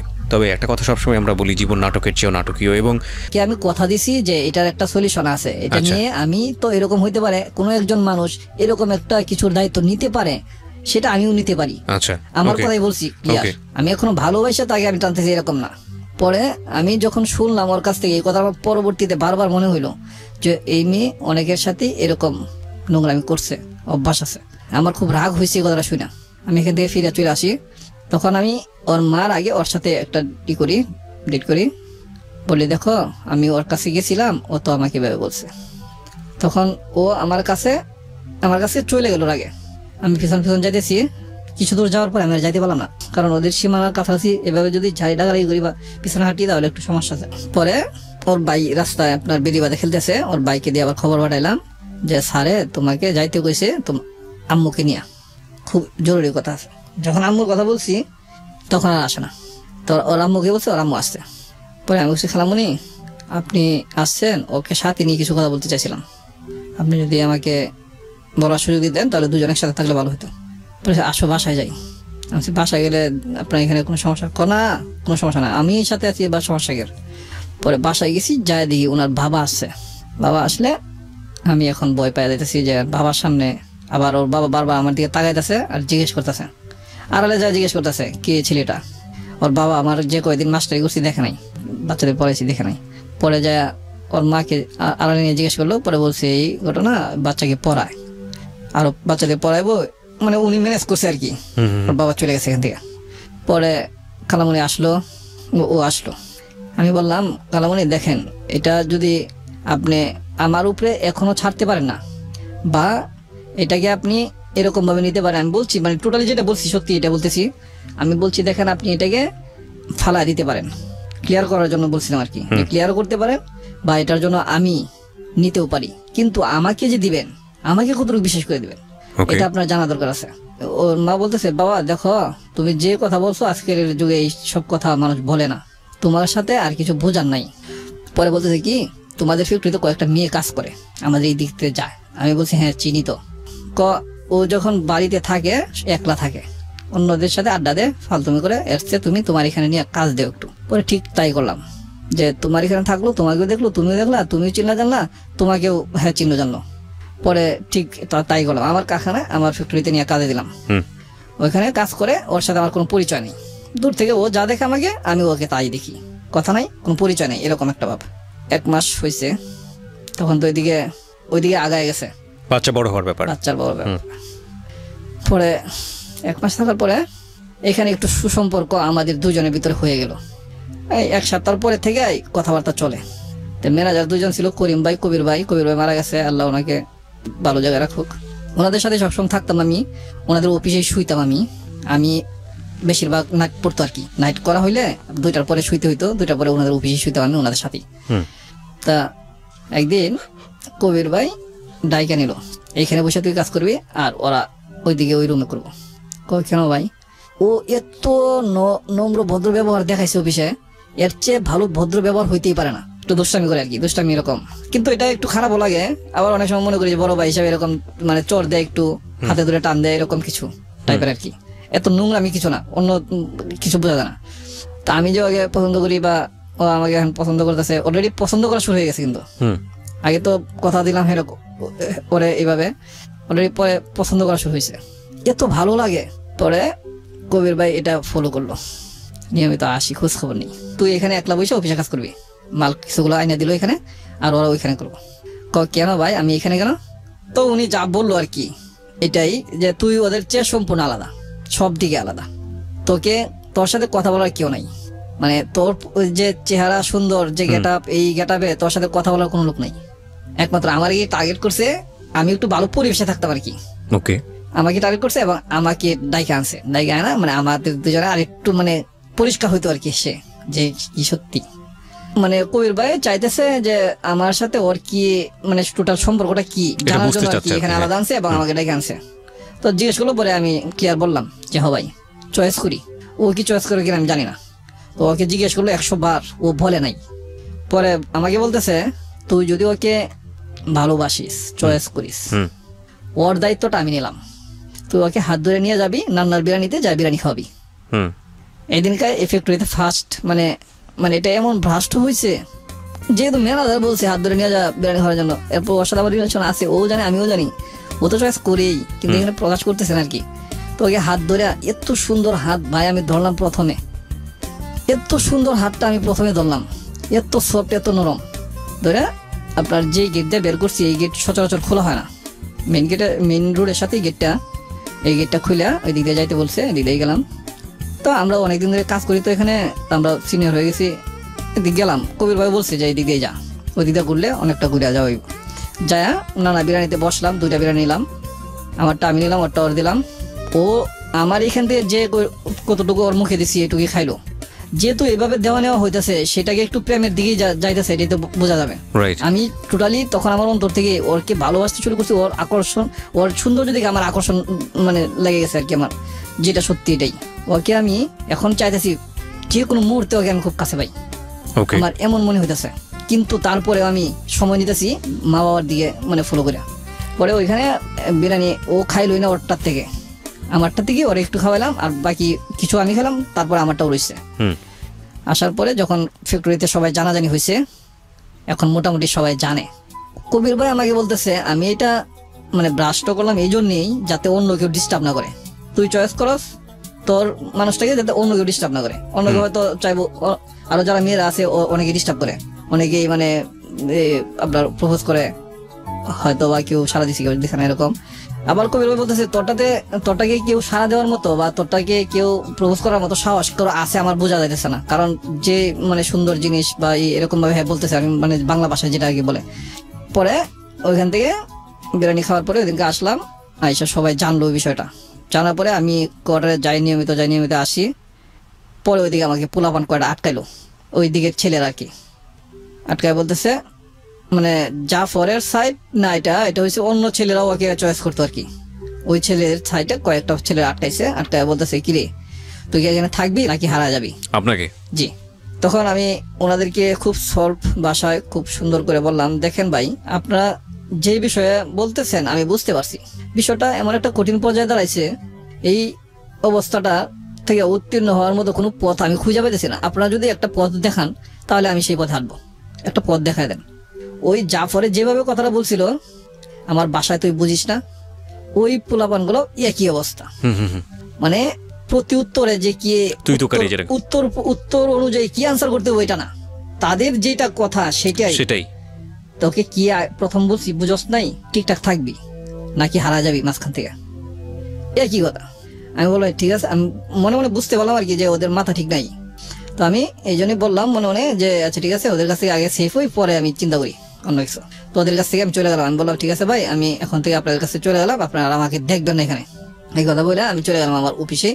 ওইখানেই থাকি, পরে থাকি। ও তো নিয়মিত যাইতে আছে, ও যে কোথায় যায় কাজ করতে এটা কিন্তু আবার ওরা জানতো না, আমাদের অফিসে যে আসতেছে। পরে নিয়মিত আসতেছে, আমি শুই, যে গেট দিয়া ঢুকে ওরা, গেট দিয়া ঢোকার পরে একটা গল্লি আছে, গল্লির মাথা একটা রুম আছে, রুমের দরজায় দিক দিয়ে আবার এই দরজা সোজা আমি শুই, ফ্লোরের মাঝে শুই, কিন্তু সব শ্রমিকরাই সব ওয়ার্কাররা ফ্লোরের মাঝেই শুই। আমার আবার এক সিঙ্গেল তোষকের বিছানা ছিল, ওইটা আমি বিছাই এখানে দরজা সোজা শুই। তো এখানে ওই দিক দিয়ে প্রতিদিন যাওয়া আসা যখন করে তখন দরজাটা আমি খুলে রাখি শোয়ার সময় আর কি, আমি তখন নাইট করি। জি। তো এমনি ওর সাথে বলা থাকে আগে যে আমি এই দিক দিয়ে শুইছি, আগে থেকে বলা ছিল যদি তুমি কথা বলতে চাও বা কিছু বলার থাকে তুমি এই দিক দিয়ে এসে বলে যাও, আমি নাইট করতেছি তো তোমার সাথে দেখা করতে পারবো না, দিনে কথা বলতে পারবো না, শুয়ে থাকবো ঘুমাবো। তো ও সকাল যখন 8টা বাজে আসে, একটু ফার্স্ট টাইম চলে আসে একলা করিয়া, অন্য মেয়েদের সাথে আর আসে না। আইসা এখানে মানে প্রথমে একটু দুষ্টামি করে, মানে গেট টান দিয়ে খোলা থাকে তো, গেট টান দিয়ে একটু নাকে ধরে বা এরকম টাইপের দুষ্টামি করে পরে ডাকে আমাকে, পরে কিছুক্ষণ কথা বলি। তো এইভাবে কিছুক্ষণ কথা বলি, ও ডিউটিতে চলে যায়, আমি আবার শুয়ে ঘুমাই। তো আমার আবার বিকেল 4টা থেকে ডিউটি, বিকেল 4টা থেকে রাত্রে 4টা পর্যন্ত এইভাবে সেফটি করা হয়েছে। তো আমি বিকেল 4টা ধরি, ঠিক আছে, কিন্তু ছাড়ে দেই 12টা 1টা বা 2টা বাজে আপনার টিফিন করে শুয়ে পড়ি। এমনি গল্প টল্প করি বা ফোনে কথা বলি, ফোনেও আবার কথা হয় তখন। আচ্ছা, আমাদের ম্যানেজার ভাইয়ের ফোন ছিল, আর ওদের বাসায় একজনের ফোন ছিল, ওই ভাবির না তো ভাইয়ের, মানে ভাবির কাছে হেল্প নিয়ে ভাইয়ের কাছে দিত, ভাইয়ের কাছ থেকে নিয়ে দিত। তো আমি কবির ভাইয়ের ফোন দিয়ে কথা বলতাম, কবিরের ফোনটা আমি কথা বলতে ডিস্টার্ব করে ফেলেছি। তো ওর ফোন দিয়ে কথা বলি রাত্রে 12টার পরে বা 1টার দিকে কথা বলি। এভাবে বলতে বলতে তা 1 মাস কয়দিন 4-5 দিন চলে গেছে। এখন ওখান থেকে এভাবে কথা বলতে বলতে 1 মাস 7-8 দিন হয়েছে। তো একদিন ওকে নিয়ে বের হইলাম ঘুরতে। ঘুরে আসার পরে সন্ধ্যার দিকে ওর মার সাথে মিরপুর হাসপাতালে দেখা। ওকে যায় আগায় দিয়ে আসবো, মানে নদীর এই পার থেকে নৌকাতে উঠায় দিয়ে আসবো, এই দিকটা যাইতে হয় আর কি, মিরপুর হাসপাতালের ভিতর দিয়ে যাই। পরে ওর মা এখানে দাঁড়ানো, জিজ্ঞেস করলাম কি হয়েছে খালামণি এখানে আপনি? ওর আব্বুর অবস্থা তো ভালো না, ওরা তো হাসপাতালে ভর্তি করছে না। আগে একবার মাদ্রাজে নিয়ে গেছিলাম, ওদের জমি ছিল এখানে, আপনার বাবুবাজার জমি ছিল 4-5 শতাংশের মতো, ওইটা বিক্রি করে মাদ্রাজে নিয়ে চিকিৎসা করছে ওর বাবার অবস্থা ভালো। কিন্তু এই যে আমি যে খালামণি ডাকতেছি, উনি কিন্তু দ্বিতীয় সংসারের মহিলা, আর এই মেয়েটা আর 2টা বাচ্চা দ্বিতীয় সংসারে। এগুলা ওর আব্বুর অবস্থা কিন্তু ভালো ছিল আগে। আচ্ছা, পরে যখন এখানে ওর মা দাঁড়ানো, তখন মাকে জিজ্ঞেস করলাম কি হয়েছে খালামণি? বলতেছে যে ওর আব্বুকে নিয়ে হাসপাতালে আসলাম, ওর আগে তো একবার মাদ্রাজে নিয়ে গেছি, তুমি তো জানো নাই, ওখানে চিকিৎসা করে আনছি, এখন তো আবার ধরা পড়ছে একটু সমস্যা, মানে শরীরের সমস্যা বোঝা যাইতেছে। হাসপাতালে ভর্তি করলাম, হাসপাতালে রিপোর্ট করতেছে, পরীক্ষা নিরীক্ষা করতেছে। আচ্ছা ঠিক আছে। তো হাসপাতালে ঢোকার পরে যাই দেখলাম বেডে শুয়ে রয়েছে, পরীক্ষা নিরীক্ষাগুলো দিছে এবং ভর্তি থাকতে হবে। এখন বাসায় কেউ যায় না, সব হাসপাতালে সারাদিন কাজ করে যার মতো হাসপাতালে চলে আসে। খালামণি ওই দিক দিয়ে পাক করে নিয়ে আসে বলে হাসপাতালে, ওই মেয়েও খাই এখানে, আঙ্কেলও খাই এখানে, আর আমি তো খাই আসি, আবার অনেক সময় ওদের সাথে খাইতে হয়, কিন্তু আমিও কন্টিনিউ ওইখানেই থাকি, ডিউটির পর ওইখানেই, রাত্রে ওইখানে। ও দেখা যায় কি অনেক বড় বেঞ্চ আছে, বারান্দা 4 তলা না 5 তলা ছিল এটা ফ্লোরটা, আপনার একটা গলির ভিতর আছে, গলির ভিতরে একটা বেঞ্চ আছে লম্বা, ও আমার এখানে শুয়ে থাকতো রাত্রে। তো অনেক সময় আমি শুইতাম, এভাবে দুজনে মিলে শুয়ে ঘুমাইতাম আর কি রাত্রে। খালামণি এটা কিছু মনে করতো না, আমরা যেখানে আছি যে অবস্থায় আছি একবার দেখতেও আসতো না। তখন ওনার আব্বার ক্যান্সার ধরা পড়লো, এবং এটা ক্যান্সারটা হয়েছিল আপনার গলার নিচে এরকম বড় টিউমার হয়েছিল, এটাতে ভিতরে পছন্দ এটা দেখে টিউমার ধরা পড়ছে। পরে খুব অল্প সময় আর কি বাঁচবো, এরকম সম্ভবত 21-22 দিনের মতো সময় দিছে, এই ডেটের ভিতরে উনি মানে মারা যাবে। আঙ্কেলকে নিয়ে ওরা চিন্তিত, কিন্তু এই সমস্যাটার কথা ডাক্তার আমার সাথেই বলে, আমাকে ডাইকা নিছে, আপনাকে বলে আপনি এটা জানেন না? আমি জানাই নাই, আমি কন্টিনিউ এখানে থাকি। তো আমার এখানে এসে বলতেছে কে কি হয় না হয়, ডাক্তার বলতেছে একজনে এরকম ভাবে সবার পরিচয় দিল, উনি কি হয়, উনি আমার মেয়ের জামাই, আগেই বলছে। পরে আমাকে ডাইকা নিয়ে বললো দেখেন আপনাদের এটার আগের রিপোর্ট গুলো দেখছি, এখন আমরা নতুন করে রিপোর্ট করছি, এটা অ্যাকচুয়ালি যেটা হয়ে গেছে, ওনারা যে রিপোর্টটা দিছে এটা হয়তো আপনারা সবাই এতটা শিক্ষিত বুঝেন নাই, এটা মানে মৃত্যু অবধারিত, খুব সামনাসামনি কাছাকাছি। ঠিক 21 দিন পরই ফজরের টাইমে একটু আগে দিয়ে মারা গেছে। আপনি জানাননি ফ্যামিলিকে? আমি আর জানাই নাই। তো যেদিন মারা গেছে ওদিনকা সরি এখানে একটু বাকি পড়ছে, আমার বলতে ভুলে গেছিলাম। এটা হচ্ছে এখানে যেদিন রিলিজ দিয়ে দিব ওই দিনকার যখন আমি গেছি আমার ডিউটি শেষ করে, তখনকার উনি আমার হাত ধরে, আমি যাই দেখি 2টা বেড ছিল, একটা বেডে উনি শুয়ে আছে আর একটা বেডের দিকে খালি ছিল। তো উনি যখন শুয়ে আছে তখন কিন্তু কথা বলতে পারে। আবার আমি যখন গেছি তখন আমার আঙ্কেল বসে বসো, তখন খালামণি এই দিক দিয়ে বসা ছিল, একটা বেডের এদিকে একটা বেড খালি ছিল, আর এই বেডটি এই সাইডে বসা ছিল আমার, মানে ওই শামসুন্নাহার বসা ছিল। তখন আমার খালামণি ওইটা জায়গা দিল বসার জন্য, আমি দাঁড়ায় এসেছি, আমাকে আঙ্কেল বলতেছে বসো বাবা বসো, তোমাকে আজকে একটা কথা বলবো। আমি কি বলবেন আঙ্কেল? বলেন, আপনি তো প্রত্যেক দিনই কথা বলতেছেন, এখন আবার আজকে একটা কথা কি বলবেন? পরে উনি আমার হাতটা ধরলেন, হাতটা এত ঠান্ডা, পরে বলতেছেন যে দেখো বাবা, তুমি কে, তোমার বাড়ি কোথায়, চিনি না, তুমি আমার জন্য আমার মেয়ের জন্য যা করছো সব আমি শুনছি, তো আমার মেয়েটা ইতিম হয়ে যাইব, তুমি তো যদি মনে করো আমার মেয়েটা ইতিম, আমার ইতিম মেয়েটার জন্য তুমি সর্বোচ্চটুকু ত্যাগ যতটুকু দিতে পারো তুমি বাবা দিবা, যার জন্য কিবরিয়া ভাই আমি এত কষ্ট করছি। যখন এই কথা বলছে আমার চোখে দিয়ে পানি এমনিতে টলমল করতেছে। যখন উনি বলছে যে তুমি তো জানো ও এতিম, এই কথা কিন্তু বলছে, মানে আলটিমেটলি আপনি যে জানতেন বিষয়টা সেটা উনি জানতেন। উনি জানা গেছে আমি কিভাবে, এই জন্যই আমি চোখে পানি পড়তেছে আমার বেশি। উনি কিভাবে বুঝলেন? ডাক্তার কিন্তু ওনার সাথে বলে নাই, কিন্তু ওনার মনেই ডাক দিছে। যেদিনকে রিলিজ দেবো এদিনকা এই ঘটনা, যেদিন রিলিজ দেবো এর আগের দিন এই ঘটনা। তো আমাকে বলতেছে তুমি তো জানো এতিম গেছে নাকি এতিম, এরকম ভাবে বলছে। তখন আমি ওজোরে কাঁদতেছি, কথা বলার সুযোগ পাইতেছি না। আমি বলতেছি কথা, কিন্তু আমি বলছি আপনি এভাবে কেন কথা বলতেছেন? বাবা তুমি ওকে দেখে রাখবা, আমি তোমাকে ওর হাতে দিলাম। ওর হাতটা ধরে আমার হাতে দিল, ও খুব সাদরে আমাকে এভাবে গ্রহণ করলো, ওর হাত আমার হাতে দিল। ও এতদিন আমার সাথে চলতেছে, হাসতেছে, খেলতেছে।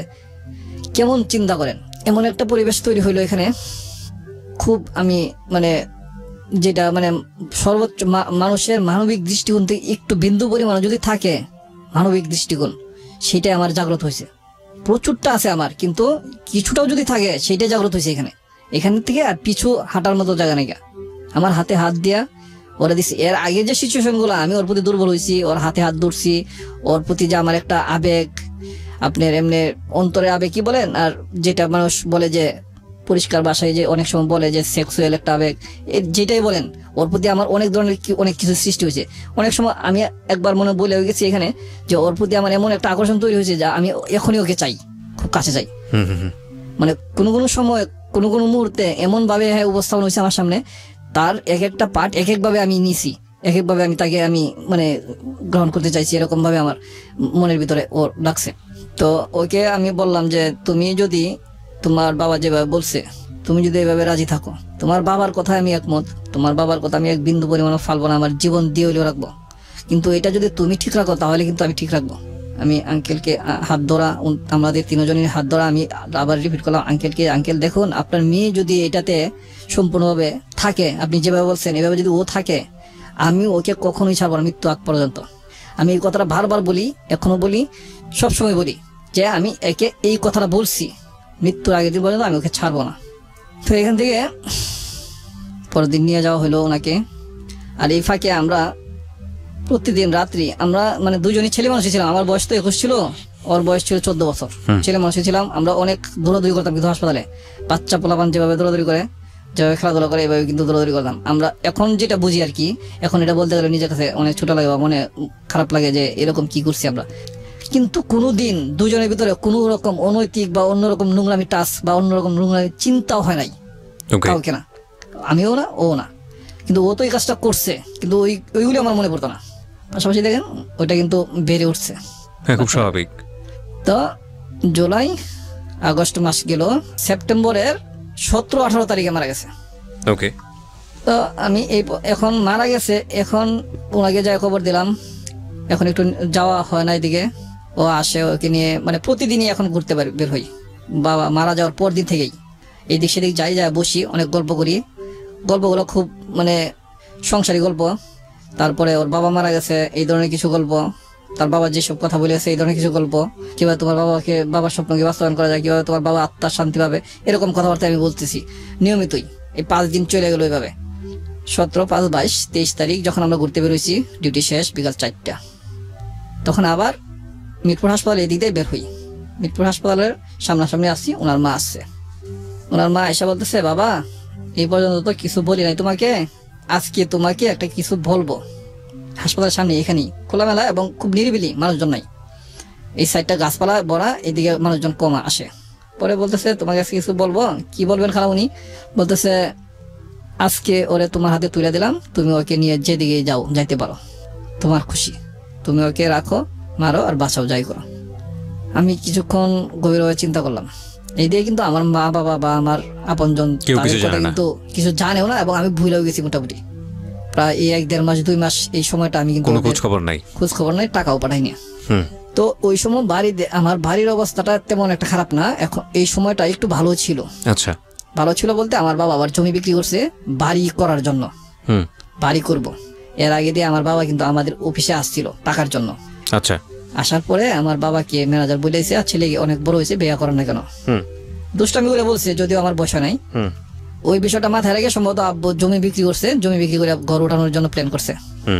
তো এই ফাঁকে আমি ঢাকাতে যখন এই অবস্থা, আমাকে বলতেছে যে তুমি যাই করো, তোমার সিদ্ধান্ত, তুমি ওকে যেখানে নিয়ে যাও, বাঁচাও আর মারো। তো আমি কিছুক্ষণ স্তব্ধ থেকে নীরবে থেকে আমি বললাম, আন্টি দেখেন, এটা আসলে এরকম হয় না, এটার একটা মানে ডকুমেন্ট বা একটা থাকতে হবে, ইস্যু থাকতে হবে, ক্লিয়ার থাকতে হবে, আর নাহলে এটা খারাপ দেখা যায় সমাজের মাঝে, এটা খুব খারাপ দেখা যায়, আপনি এটা আমাকে ডকুমেন্টস করে দেন। পরে উনি বলছে তোমার ইচ্ছা, তুমি যেভাবে করো আর কি। পরে আমি বললাম যে আপনি কালামণি আর 2জন লোক নিয়ে আসেন, যেহেতু আমি শুনছি জানছি মানুষের কাছ থেকে বিয়ে করে সাক্ষী লাগে, মেয়ের পক্ষ 2জন, ছেলে পক্ষ 2জন। আমি বললাম কালামণি আপনি যায় আর 2জন লোক নিয়ে আসেন, আর আমি আমার ফ্যাক্টরি থেকে 2জন ছেলে নেই, তো সাক্ষীগুলো নিয়ে আমি আজকে বিয়ে করব, 23 তারিখ বৃহস্পতিবার সন্ধ্যা 7টা। তো এই ফাঁকে আবার ওদেরকে আমার বন্ধুদের ফোন করলাম আর খালামণিরা পাঠাইলাম বাড়িতে, বাসায় 2জন লোক নিয়ে আসার জন্য। আমি আবার ওই ফাঁকে ওকে নিয়ে কিছু মার্কেটিং এ গেলাম। ভাবলাম আজকে যেহেতু বিয়ে করব, সাথে আবার টাকা আছে আমার, ভাবলাম আজকে যেহেতু বিয়ে করবো সেহেতু কিছু অন্তত ওকে দিই। তো ওর জন্য নাকের একটা ফুল কিনি যায় আর ভালো একটা 3 পিস কিনি। আমার জন্য কিছু কিনি না। একবার আমার মনে হইলো ও তো আমাকে বললো না তোমার জন্য তো কিছু কিনলা না, একবারই মনে হচ্ছে জাস্ট, এর বেশি আর মনে হয় নাই। আচ্ছা, এটা নর্মালি আমি নিয়ে নিছি যে অসুবিধা নাই। এই শুরু হলো কিন্তু আমার মনের বেদনা, সাংসারিক বেদনা। ওকে, আমি যখন ওকে নিয়ে আসলাম তখন খালামণি আসছে মিরপুর হাসপাতালে, আর আমার 2 বন্ধু আসে নাই। আবার ফোন দিলাম, ওরা বলতেছে যে এখনো আসে নাই, ওরা যে ঘুরতে গেছিল এখনো আসে নাই। তো আমি ভাবলাম যেহেতু ওরা 2জন সাক্ষী নিয়ে আসছে আর 2জন ছেলেও নিয়ে আসছে, ছোট ছেলে, ওইটা আবার আত্মীয় স্বজনের ভিতরে খুব ভালো ভদ্র ছেলে ওরা। ওকে, পরে ওদেরকে নিয়ে গেলাম, নিয়ে যায় কাজী অফিসে ঢুকলাম, বিয়ের টোটাল কথাবার্তা আলাপ আলোচনা লেখালেখি শেষ। এখন কাবিনের টাকা 5 লাখ ওরা বলতেছে। এখন আমি যে ড্রেস ডুস কিনলাম, নাকের ফুল কিনলাম, এরপরে এত টাকা আমার কাছে নাই যে কাবিনের টাকা দেন মোহর, যেটা ইটা যেটা কোস্টিংটা যেটা আসে আর কি, এটা দেওয়ার মতো আমার কাছে নাই। ও আচ্ছা, কাবিনের টাকার যে ইয়েটা মানে কাজীকে দেওয়ার জন্য যেটা, হ্যাঁ এই টাকাটা নাই আমার কাছে। 5 লাখ টাকা দিলেও আমার সমস্যা নাই, আমি বলতেছি। আচ্ছা, যদি এটার যে কোস্টিংটা আসে এটা যদি আপনারা দিতে পারেন 5 লাখ না আরো বেশি দেন, সমস্যা নাই আমার। আচ্ছা, এটা আপনি বলতেছেন? আমি বলতেছি। ওদের এখানে আপনার চিকনি নামে একটা মেয়ে আছে, ওই মেয়েটা আপনার একটু বেশি বার্গেনিং করতেছে, ওই বলতেছে না দিতে হবে দিতে হবে। আমি ঠিক আছে দেন, আপনার কাছে টাকা থাকলে আপনি দেন, প্রয়োজনে আমি পরে আপনাকে দিয়ে দিব, হাওলাতি দেন, আপনার কাছে টাকা থাকলে দেন। 5 লাখ টাকা কাবিন দেন, এটার যে গোষ্ঠীটা আসে এটা আপনি দেন, ওকে, আমি এটার নেক্সট আপনাকে দিয়ে দিব। এখন আমার সাথে এটার কোস্টিং দেওয়ার মতো টাকা নেই। কাবিন তো 10 কোটি দিলে সমস্যা নাই, যদি এটা কোস্টিং না দেওয়া লাগতো আমার কাছে, আমি এরকম আমার মনে হইতেছে। পরে লাস্টে কত টাকা আছে, এত টাকা আছে, এটা কত দেওয়া যাবো, 1 লাখ। 1 লাখ টাকায় দেওয়া হলো কাবিন। সরি, এখানে একটু ভুল হয়ে গেছে। যখন ওনারা বলতেছে 5 লাখ টাকা দিতে হবে ওই মেয়েটা, চিকটি মেয়েটা, আমি বলছি না 5 লাখ টাকা দেওয়ার মতো এবিলিটি আমার কাছে নাই, এটা কোস্টিং দেওয়ার মতো। তো এখন বিয়ে হবে না, তাহলে চলে যেতে হবে, পরে একসময় ঘুরতে হবে। আচ্ছা ঠিক আছে, তাহলে চলে যাই। এটা বইলা, এই কথা বইলা ওরা চলে যাইতেছে, মানে মেরে নিয়ে টানানি শুরু করছে, যা চল পরে একসময় হবে। ওটা আবার ওর আপু লাগে, মানে আপন না, যে মহল্লা থাকে। বুঝতে পেরেছেন তো ঘটনাটা কি দাঁড়ালো? পরে চলে গেল আর কি, নিচে নামে বসছে, দোতলা ছিল কাজে, বেশ নিচে নামে গেছে। তো আমি মনে করলাম ওর আব্বু আমাকে দিয়ে গেছে আমার কাছে, ওর মেয়ে, ওর মা দিয়ে দিল আমার কাছে। কোন জায়গার এক মেয়ে কাজের টাকা নিয়ে এই ঝামেলা বাজায় মেয়ে নিয়ে যাইতেছে, মেয়ে দিয়ে আবার একটু কান্না ভাব, নিচে নামে গেছে। পরে আবার আমি নিচে নামলাম, হাত ধরে আবার নিয়ে আসলাম, কোনো কথা নাই, নিয়ে এসে পড়ছি উপরে। আমি বলছি কাজে স্যার আপনি করেন, বিয়ে পড়ান, টোটাল কাজ সম্পন্ন করেন, 1 লাখ টাকা দেন। ওই মেয়ে বলতেছে না 5 লাখ টাকা দিতে হবে এনতেন। আমি দেখেন আমার শাশুড়ি ছিল, ওরা বলতেছে যাইতে হবে। আমি বললাম না ঝামেলা আছে, ওইদিকে পোলাবানগুলি এরকম। আমি তখন ওর কনসিভের কয় মাস চলতেছে? কনসিভে 3 মাস সামথিং। ওকে। পরে আমি যখন যাইতে চাই না, ওরা বলতেছে কি ছেলে কি করবো, কোন ছেলে আর কি করবো, আসো তুমি আমার সাথে, তুমি বিয়ে করছো, এখন তুমি বেটার মতো যাবা। আমি বললাম দেখো ভাই, ঝামেলা এরা চলাটা ভালো, ঝামেলা যুক্ত কইরা এই মামা সিং এর বা অন্য কোনো বইলা গর্ব করে এগুলা কোনোতে লাভ নাই। ঝামেলা হয়ে গেলে তো হয়ে গেল। তাও ওরা নিয়ে যায়, ওর সাথে নিয়ে গেল এবং নদীর ওই পারে যাইলাম, এই নৌকা দিয়ে আমি আবার রিটার্ন চলে আসলাম, ওদেরকে নামাই দিয়ে আসলাম আর কি। আমি বললাম যাও এখন ভাই, আমি আমার ঘরে চলে যাই, আমি পরে আসতেছি, একটু গুজগাছ করে আসতে হবে, একটু সিস্টেমের ভিতরে আসতে হবে। তো আমি যখন চলে আসলাম এখান থেকে চলে আসার পরে আপনার সেপ্টেম্বরের 30 তারিখ বিয়ে করছি। শুক্রবার দিন আমার এক ভাতিজা খলিল নাম, ও আসছে আম্মুর একটা চিঠি নিয়ে, যেহেতু 2 মাস ধরে বাড়িতে যাই না বা যোগাযোগ করি না, চিঠি নিয়ে আসছে শুক্রবার। আমি শুক্রবার অফ ডে কিন্তু ডিউটি করতেছি, মানসিক একটু চাপও আছে, চিন্তা করলাম কাজে থাকলে মানসিক চাপটা কমে দেবো। পরের দিন আবার যখন ডিউটি করতেছি 9টা-10টার দিকে আমার ভাতিজা আসছে চিঠিটা নিয়ে, বলতে তোমার আম্মু একটা চিঠি দিছে। তখন আমি ডিউটিটা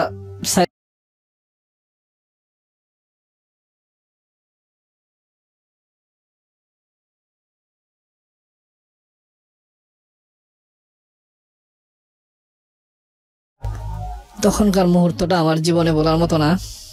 আমি যেন আমার মার মুখের কথা শুনতেছি, আমি পড়তেছি না। আমার কাছে এত খারাপ লাগলো, এত ব্যথায় ব্যথিত হইলাম আমি। পৃথিবীতে যদি সর্বশ্রেষ্ঠ কিছু থাকে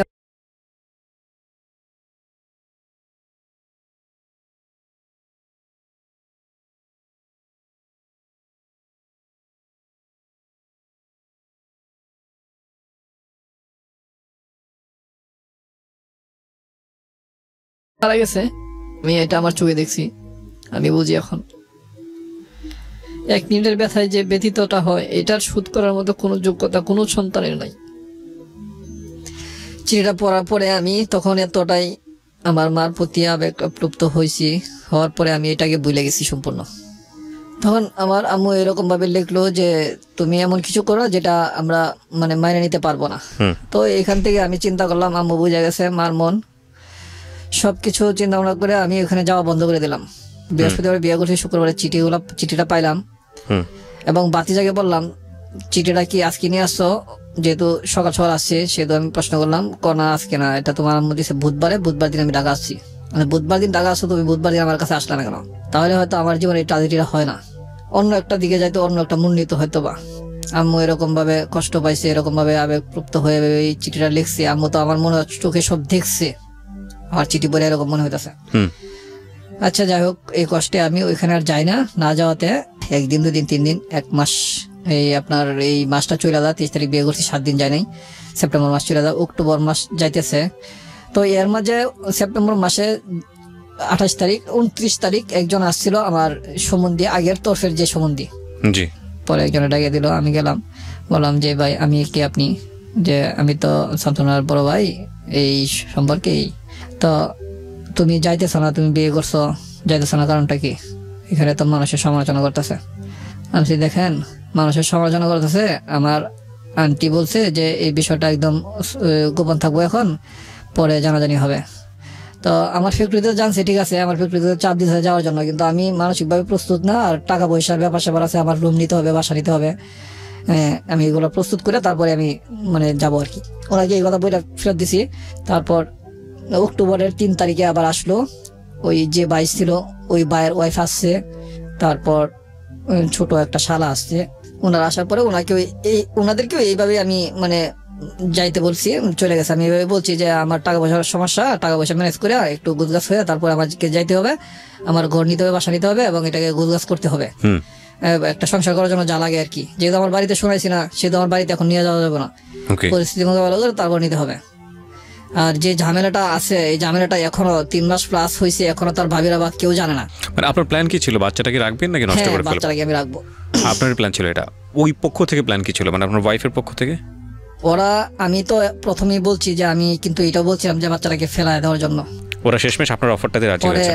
আমি বলছি এটাও করতে পারেন, নয়তোবা আমাকে, আমি এটা মানে মাইনে নিতে রাজি আছি, এটা আমাকে দিয়ে মানে দিতে পারেন, সমস্যা নাই। আমি পরে ওনারা বলছে যে তুমি যেভাবে মনে করো, তুমি যেভাবে ভালো মনে করো। তো এইভাবে লাস্ট 15 তারিখ আমার ওয়াইফ, শাশুড়ি, আমার 2 বড় ভাইয়ের ওয়াইফ, 2 শালা, 2 সম্বন্ধী, মোটামুটি 9-10 জনের মতো ওরা সবাই আসছে। আসার পরে এরা আগে যে আরো কয়েকবার আসছে, ওরা আমাকে নিয়েই যাইবো, আমি যেভাবে হোক সিরিয়াস করছি, ওদেরকে পাঠাইছি, কিন্তু ওই দিনকে তো নিয়েই যাবো, আমার ওয়াইফ সহ আসছে। আমি একটা জিনিস বুঝতে পারছি যে আপনার মায়ের চিঠি পাওয়ার পরে আপনার মনটা তখন আপনার মার দিকে ঘুরে গিয়েছে। জি জি, তখন আপনার কাছে মনে হচ্ছে যে না, আমি যেটা করছি এটা ভুল করে ফেলছি, করাটা ঠিক হয়নি। আর এদিক থেকে তো আলটিমেটলি যারা আপনাকে বিয়ে দিয়েছে তারা তো আপনাকে টানাচাড়া করবে, এটাই খুব স্বাভাবিক, কারণ বিয়েটা হয়ে গেছে। সো ফ্যাক্ট হচ্ছে এটাই। হ্যাঁ, তো সবে মিলে এসছে। তারপর পরে আমি কি করব, এখন যাইতেই হবে, এখন আর মানে ইয়া নাই, কোনো ওয়ে নাই যে আমি না যাব। পরে আমি বললাম আচ্ছা ঠিক আছে, আজকে আমি যাব, কোন আমাদের সাথে যাইতে হবো। বারবার বলতেছি আমি একটু কাজ করে কিছু একটা সাথে বা কিছু একটা কেনাকাটা করবো, তারপর যাবো, আমি যাবো আজকে শিওর কনফার্ম। এটা ওনারা মানতে আছে না যে অনেকবার ঘুরে দিচ্ছেন, আপনার সমস্যাটা কি, সমস্যা থাকলে বলেন। আমি বলছি বারবারই যে সমস্যা নেই। এখন আবার অলরেডি আবার মুডটা আবার ঘুরে গেছে। এখানে আপনার 23 তারিখ, পরের মাসের 15 তারিখ, এই 22 দিন পরে কিন্তু যাইতেছি। একসাথে বের হয়েছি, বের হয়ে আমি বলছি যে আচ্ছা ঠিক আছে আপনারা যান, আমি মার্কেটে যাই, একটু মার্কেটে যাই, কিছু কেনাকাটা আছে, কেনাকাটা করে পরে আসতেছি। পরে লাস্ট রাস্তায় এটা আমি ম্যানেজ করে ওরা যাইলো, আমাকে যাইতেই হইব। পরে আমি কি করলাম, কিছু কেনাকাটা করলাম, তারপরে গেলাম রাত্রে গেছি আপনার 8টার দিকে, খাওয়া দাওয়া করলাম এখানে যায়। রাত্রে 11টা 12টা পর্যন্ত আমাকে মানে টোটাল সবাই মানে কাছে রাখছে বা করছে, ওদের ঘর একটা মানে সেভ করছে ওরা মানে থাকার জন্য। আমি 11:30 দিকে চলে আসছি, মানে 11টার দিকে বের হয়েছি। বের হয়ে আমি বলছি এদিকে হাঁটি উঠে আসতেছি, ছাড়তে চাইছিল না, বাচ্চা ছাড়া যেটা ওইটাকে সাথে দিছে। আমি পরে ওকে দোকানে একটা কিছু মজা কিনতে দিয়ে আমি বলছি তুই এখানে দাঁড়া, খাইতে থাক, আমি এটা একটু মানে একটা বার থেকে আসি, মানে প্রস্রাব করতে আসি, এরকম বলছি আর কি। তো ও দাঁড়ায় রয়েছে, আমি চলে আসছি। পরে ওরা আমাকে খুঁজে আমার অফিসের নাম্বার কল দেয়। আমার তো তখন নিজের ফোন নাই, অফিসের নাম্বার ফোন দিলে আমাকে পাইছে। আমি বলছি দেখেন এখানে যে ঝামেলাটা আমি দেখছি, এক বাসায় নিচে উপরে বিছানা, এভাবে আমি থাকতে পারবো না, আপনাকে আমাকে ক্ষমা করবেন। আমি তো গেছি, আমার সম্পর্ক ঠিক আছে, সম্পর্ক থাকবো, আমি এটা মানে করতেছি, প্রসেস করতেছি রুম নেওয়ার জন্য, তারপরে আমি আসবো আবার। এটা তো আপনি আগে থেকে জানতেন, কারণ সে বাসা আপনি পড়াতেন। হ্যাঁ জানতাম, এই জন্য তো যাই নাই, তারপরে তো আমাকে নিয়েছে এভাবে। তো আমি চলে আসলাম। পরে ঠিক পরের দিন যাই আমি একটা রুম নিলাম, রুম নিলাম বলতে কি ওরাই একটা রুম ছাড়ে দিছে। মানে বিয়ের কতদিন পরের ঘটনা? বিয়ের 23 দিন পরের ঘটনা এটা। তখনও আপনাদের মধ্যে স্বামী স্ত্রী যে ব্যাপারটা, এগুলো কিছু হয়নি? ওকে। পরে আপনার যখন পরের দিন আবার আমাকে ফোন করছে, আমি ডিউটি করতেছি, তখন আমার ফোন করছে, রুম একটা ম্যানেজ হয়েছে, মানে আমার শাশুড়ির রুমের সাথে রুম, আর একজন আসছিল ওইটাকে মানে ম্যানেজার দিয়ে মানে এটা ক্লিয়ার করেছে, তাকে অন্য আরেক রুমে পাঠাইছে। তো আমি বলছি না, এটা তো আপনারা আমাকে মানে ভাবি ফোন করছে, আমি মিথ্যা কথা বলে নিতেছেন। না ভাই সত্যি আপনি আসেন, আসলে কালকে যেমন গেছেন আজকে যাইতে পারবেন না, আপনাকে ভাইনা রাখুন নাকি? আমি বলছি ঠিক আছে আসছি। আইসা দেখি ঠিকই রুম ক্লিয়ার করছে। ওরা এমন ভাবে গোছগাছ করে রুমের মানে দিনের বেলা কমপ্লিট করে রাখছে, আমি আসলে আমাকে তালা দিব। ওকে। ব্যাপারটা হয়েছে এরকম, মানে 24 দিন হয়ে গেছে আমরা একসাথে থাকি নাই, ওদের কাছেও একটু অন্যরকম লাগতেছে। ঘটনা কি, ওদেরকে আজকে একসাথে রাখবো, দিনে এরকম মানে এইভাবে প্ল্যান করছে ভাবি, দুই ভাবি মিলা। তো যাওয়ার পরে খাওয়া দাওয়ার সবকিছু আগে ম্যানেজ করে রাখছে। তো 11টার দিকে গেছি, দিনের 10:30 11টার দিকে, তখন খাওয়া দাওয়া করলাম। খাওয়া দাওয়া করার পরে বাইরে দিয়ে লক করে দিল গেট। থাকেন আপনারা এখানে, গল্প করেন, আমরা আছি এখানেই। আবার গলির ভিতরে আপনার নিরিবিলি আছে, কোনো উশৃঙ্খলতা নাই। তখন আমি করলাম কি, এখানে একসাথে গল্প একটু করলাম দুজনে, বাসর করে যা হয় আর কি আমাদের দিনের বেলায় তাই হইলো। সময় নিলাম অনেক সময় নিয়ে অনেক কথা বলে অনেক আলোচনা করলাম। ও তো একদম ছোট বাচ্চা মেয়ে, তো ওর সাথে যে কাজটা ওরা করছে এটা তো খুব খারাপই করছে। তো এই অবস্থা বাচ্চাটা বড় হইতে লাগলো। আমি করলাম কি, এরপরের মাসে আমি বাসাটা চেঞ্জ করে ফেললাম। এত কাছে এত সাথে আমি বাসা রাখবো না, আর এই জায়গায় বাসা রাখলাম, আর এর থেকে 1.5-2 কিলোমিটার দূরে। ওইখানে বাসা নেওয়ার পরপরই হয়েছে কি, আমার আপন জেঠা মারা গেল। বাসা নেওয়ার 8-9 দিন পর মারা গেল। তখন আমি আমার অফিস থেকে ফোন দিছি ওইখানে মালিকের নাম্বারে, মালিকে আমাকে ডাকছে, আমি জাগনা পাই নাই। মালিকে আবার এটা আমাদের রুমটা এমন সিস্টেম ছিল, মানে এখানে ডাকলে শোনা যায় আর কি সহজে। সাথের যে রুম আছে ওই রুমের যদি কেউ বলে দেয় তাহলে হয়তো হবে। মালিক আর নিচে নামছে না, তো ওইখান থেকে অফিস থেকে লোক পাঠাইছে, আমার অফিস থেকে আমার বাসায়। ও ডাইগা এখান থেকে বলতেছে মেন গেট থেকে যে তোর চাচা মারা গেছে, আমার নাম ধরে বলতেছে। পরে আমি শুনলাম, শুনে আসলাম, বললাম। পরে আমি এখানে গেলাম আর কি। যাওয়ার পরে হয়েছে কি ভাই, আমি 5 দিন ছিলাম এখানে। 5 দিন থাকাতে ওরা ভাবছে কি, যেহেতু ও প্রথম 23 দিন আসে নাই, এখন এখানে 1 মাস তাও গেবে আসছি। এই বাসাটা কিন্তু যখন নিচে 1 মাস গেবে আসছি, তো 4 মাসের উপরে হয়ে গেছে কিন্তু বাচ্চার বয়স। আবার ওইখানে যা 9-10 দিন ছিলাম ওই নতুন বাসা, 5 মাসের কাছাকাছি হয়ে গেছে এদিকে। আবার এদিকে বাড়িতে আসে 5 দিন খাবার দাবারের যে একটা আয়োজন, এটা শেষ করে আমি আসবো এরকম প্ল্যান। ঠিক তাই করলাম। আমার মনে তো কোনো ইয়া নাই, ওরা ভাবছে কি আমি আর আসবো না। গেবে গেবে কিছু প্ল্যান গেছে আমার, যে আমি নিয়মিত তারপরে কি করছে ওরা? বাজারে ফেলাই দিব। ওকে, মানে আমি আইসা শুনলাম টোটালি প্ল্যান। আমি যখন আসছি তখন আর আধা ঘন্টা পরে আসলে তারা এই কাজের জায়গা আর কি, আধা ঘন্টা পরে আসলে ওরা চলে যায়, আমি আইসা পরে পাই না, বাসায় পাই না, মানে এই কাজের জায়গা আর কি ফালানোর জন্য। আপনি আসার পরে তারপরে ঘটনাটা স্টপ হলো। তখন আমি যখন দেখলাম তখন সবাই থেকে গেলো, সবাই বলতে ওরা নিয়ে একটু এদিক সেদিক যেতে চাইছিলাম ঘুরতে, ওদের বাসায় এরকম ভাবে আমাকে সেভ করলো, মানে ম্যানেজ করলো আর কি। পরে আস্তে আস্তে জানতে পারলাম ও আবার একটু বাঁচাল ছিল, সব কথা বলে দিত, কিন্তু সব কথা বলে দিত। পরে কয়েকদিন পরেই বলে দিল যে এই ঘটনা, তোমাকে তো বিশ্বাস করছিল না, আর আমাকে এই দিনকে এই সময় এই মুহূর্তে এই কাজটা করতে চাইছিল, তুমি আর আধা ঘন্টা পরে আসলে আমাকে পাইতা না, বা এই বাচ্চাটাও তুমি আর পাইতা না। তবে একটা ভালোই হতো, যেটা যাওয়ার শেষ হয়ে যায় তো ঝামেলা, তুমি আসলে পরে আমাদের সম্পর্ক থাকতো। এই অবস্থা করে বিয়ের 24-25 দিন পরের ঘটনা আর কি। মাই গুডনেস, ওর সাথে বসে এরকম গল্প করতেছে। তো এইটা আমার মাথায় অনেক মানে চাপ লাগছে, কিন্তু আমি তারপরেও নেই নাই কেন, হয়তো বা এলাকার পোলাবার মানে আবার একটু প্রভাবশালীও রংবাজ টাইপের, হয়তো আইসে কোনো বিষয়ে কোনো কমিটমেন্ট বাকি ছিল, হয়তো এটা শেষ করতে আসছে, বা একটা গল্প এরকম হইতে পারে। ফাইন, আমি এভাবে বুঝে নিলাম। তখন আমি ওকে প্রশ্ন করলাম, কি ব্যাপার তুমি এখানে বসে আছো, আমাকে ডাক দিলে না কেন? রাইট, বলতেছে একটু গরম লাগতেছিল এই জন্য। আমি ফ্যান আছে রুমে, তোমার গরম লাগতেছে মানে? বাইরে গেছিলাম, টয়লেটে গেছিলাম। টয়লেটে যাবো, আমাকে নিয়ে যেতা। ও আর কোনো কথা বললো না, ও চলে আসলো, রুমে ঢুকলো, আমিও ঢুকলাম।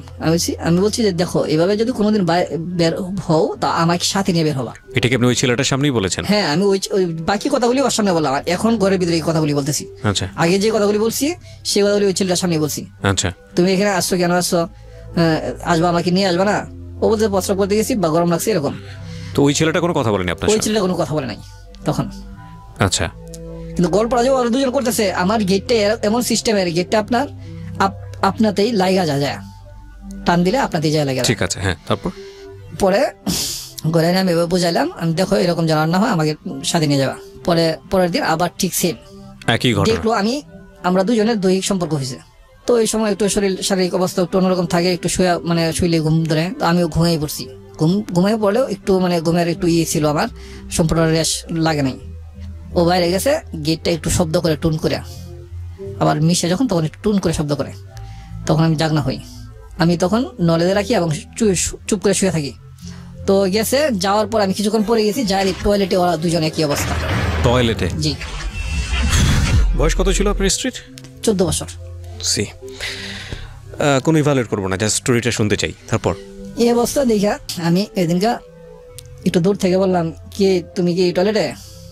মানে আমি তো দেখছি টোটাল এটা আকাশে খোলা, কোনো ছাদ নাই, মানে চতুর্দিকে পাকা করা, এদিকে ছালা দেওয়া, মানে ছালা চট ছালা আছে না, সুতলির চট, এরকম ছালা দেওয়া। যখন এটা মানে ডাকনা রাখছে, ফাঁকা কিন্তু অনেকটাই দেখা যায় ভিতরে। আপনি দেখছেন এটা, আপনি আপনার মতো করে বলছেন। হ্যাঁ। তো পরে আমি মানে না দেখার বাং করে আমি এদিকে দাঁড়ায় বললাম যে কি প্রস্রাব টয়লেট হয়েছে?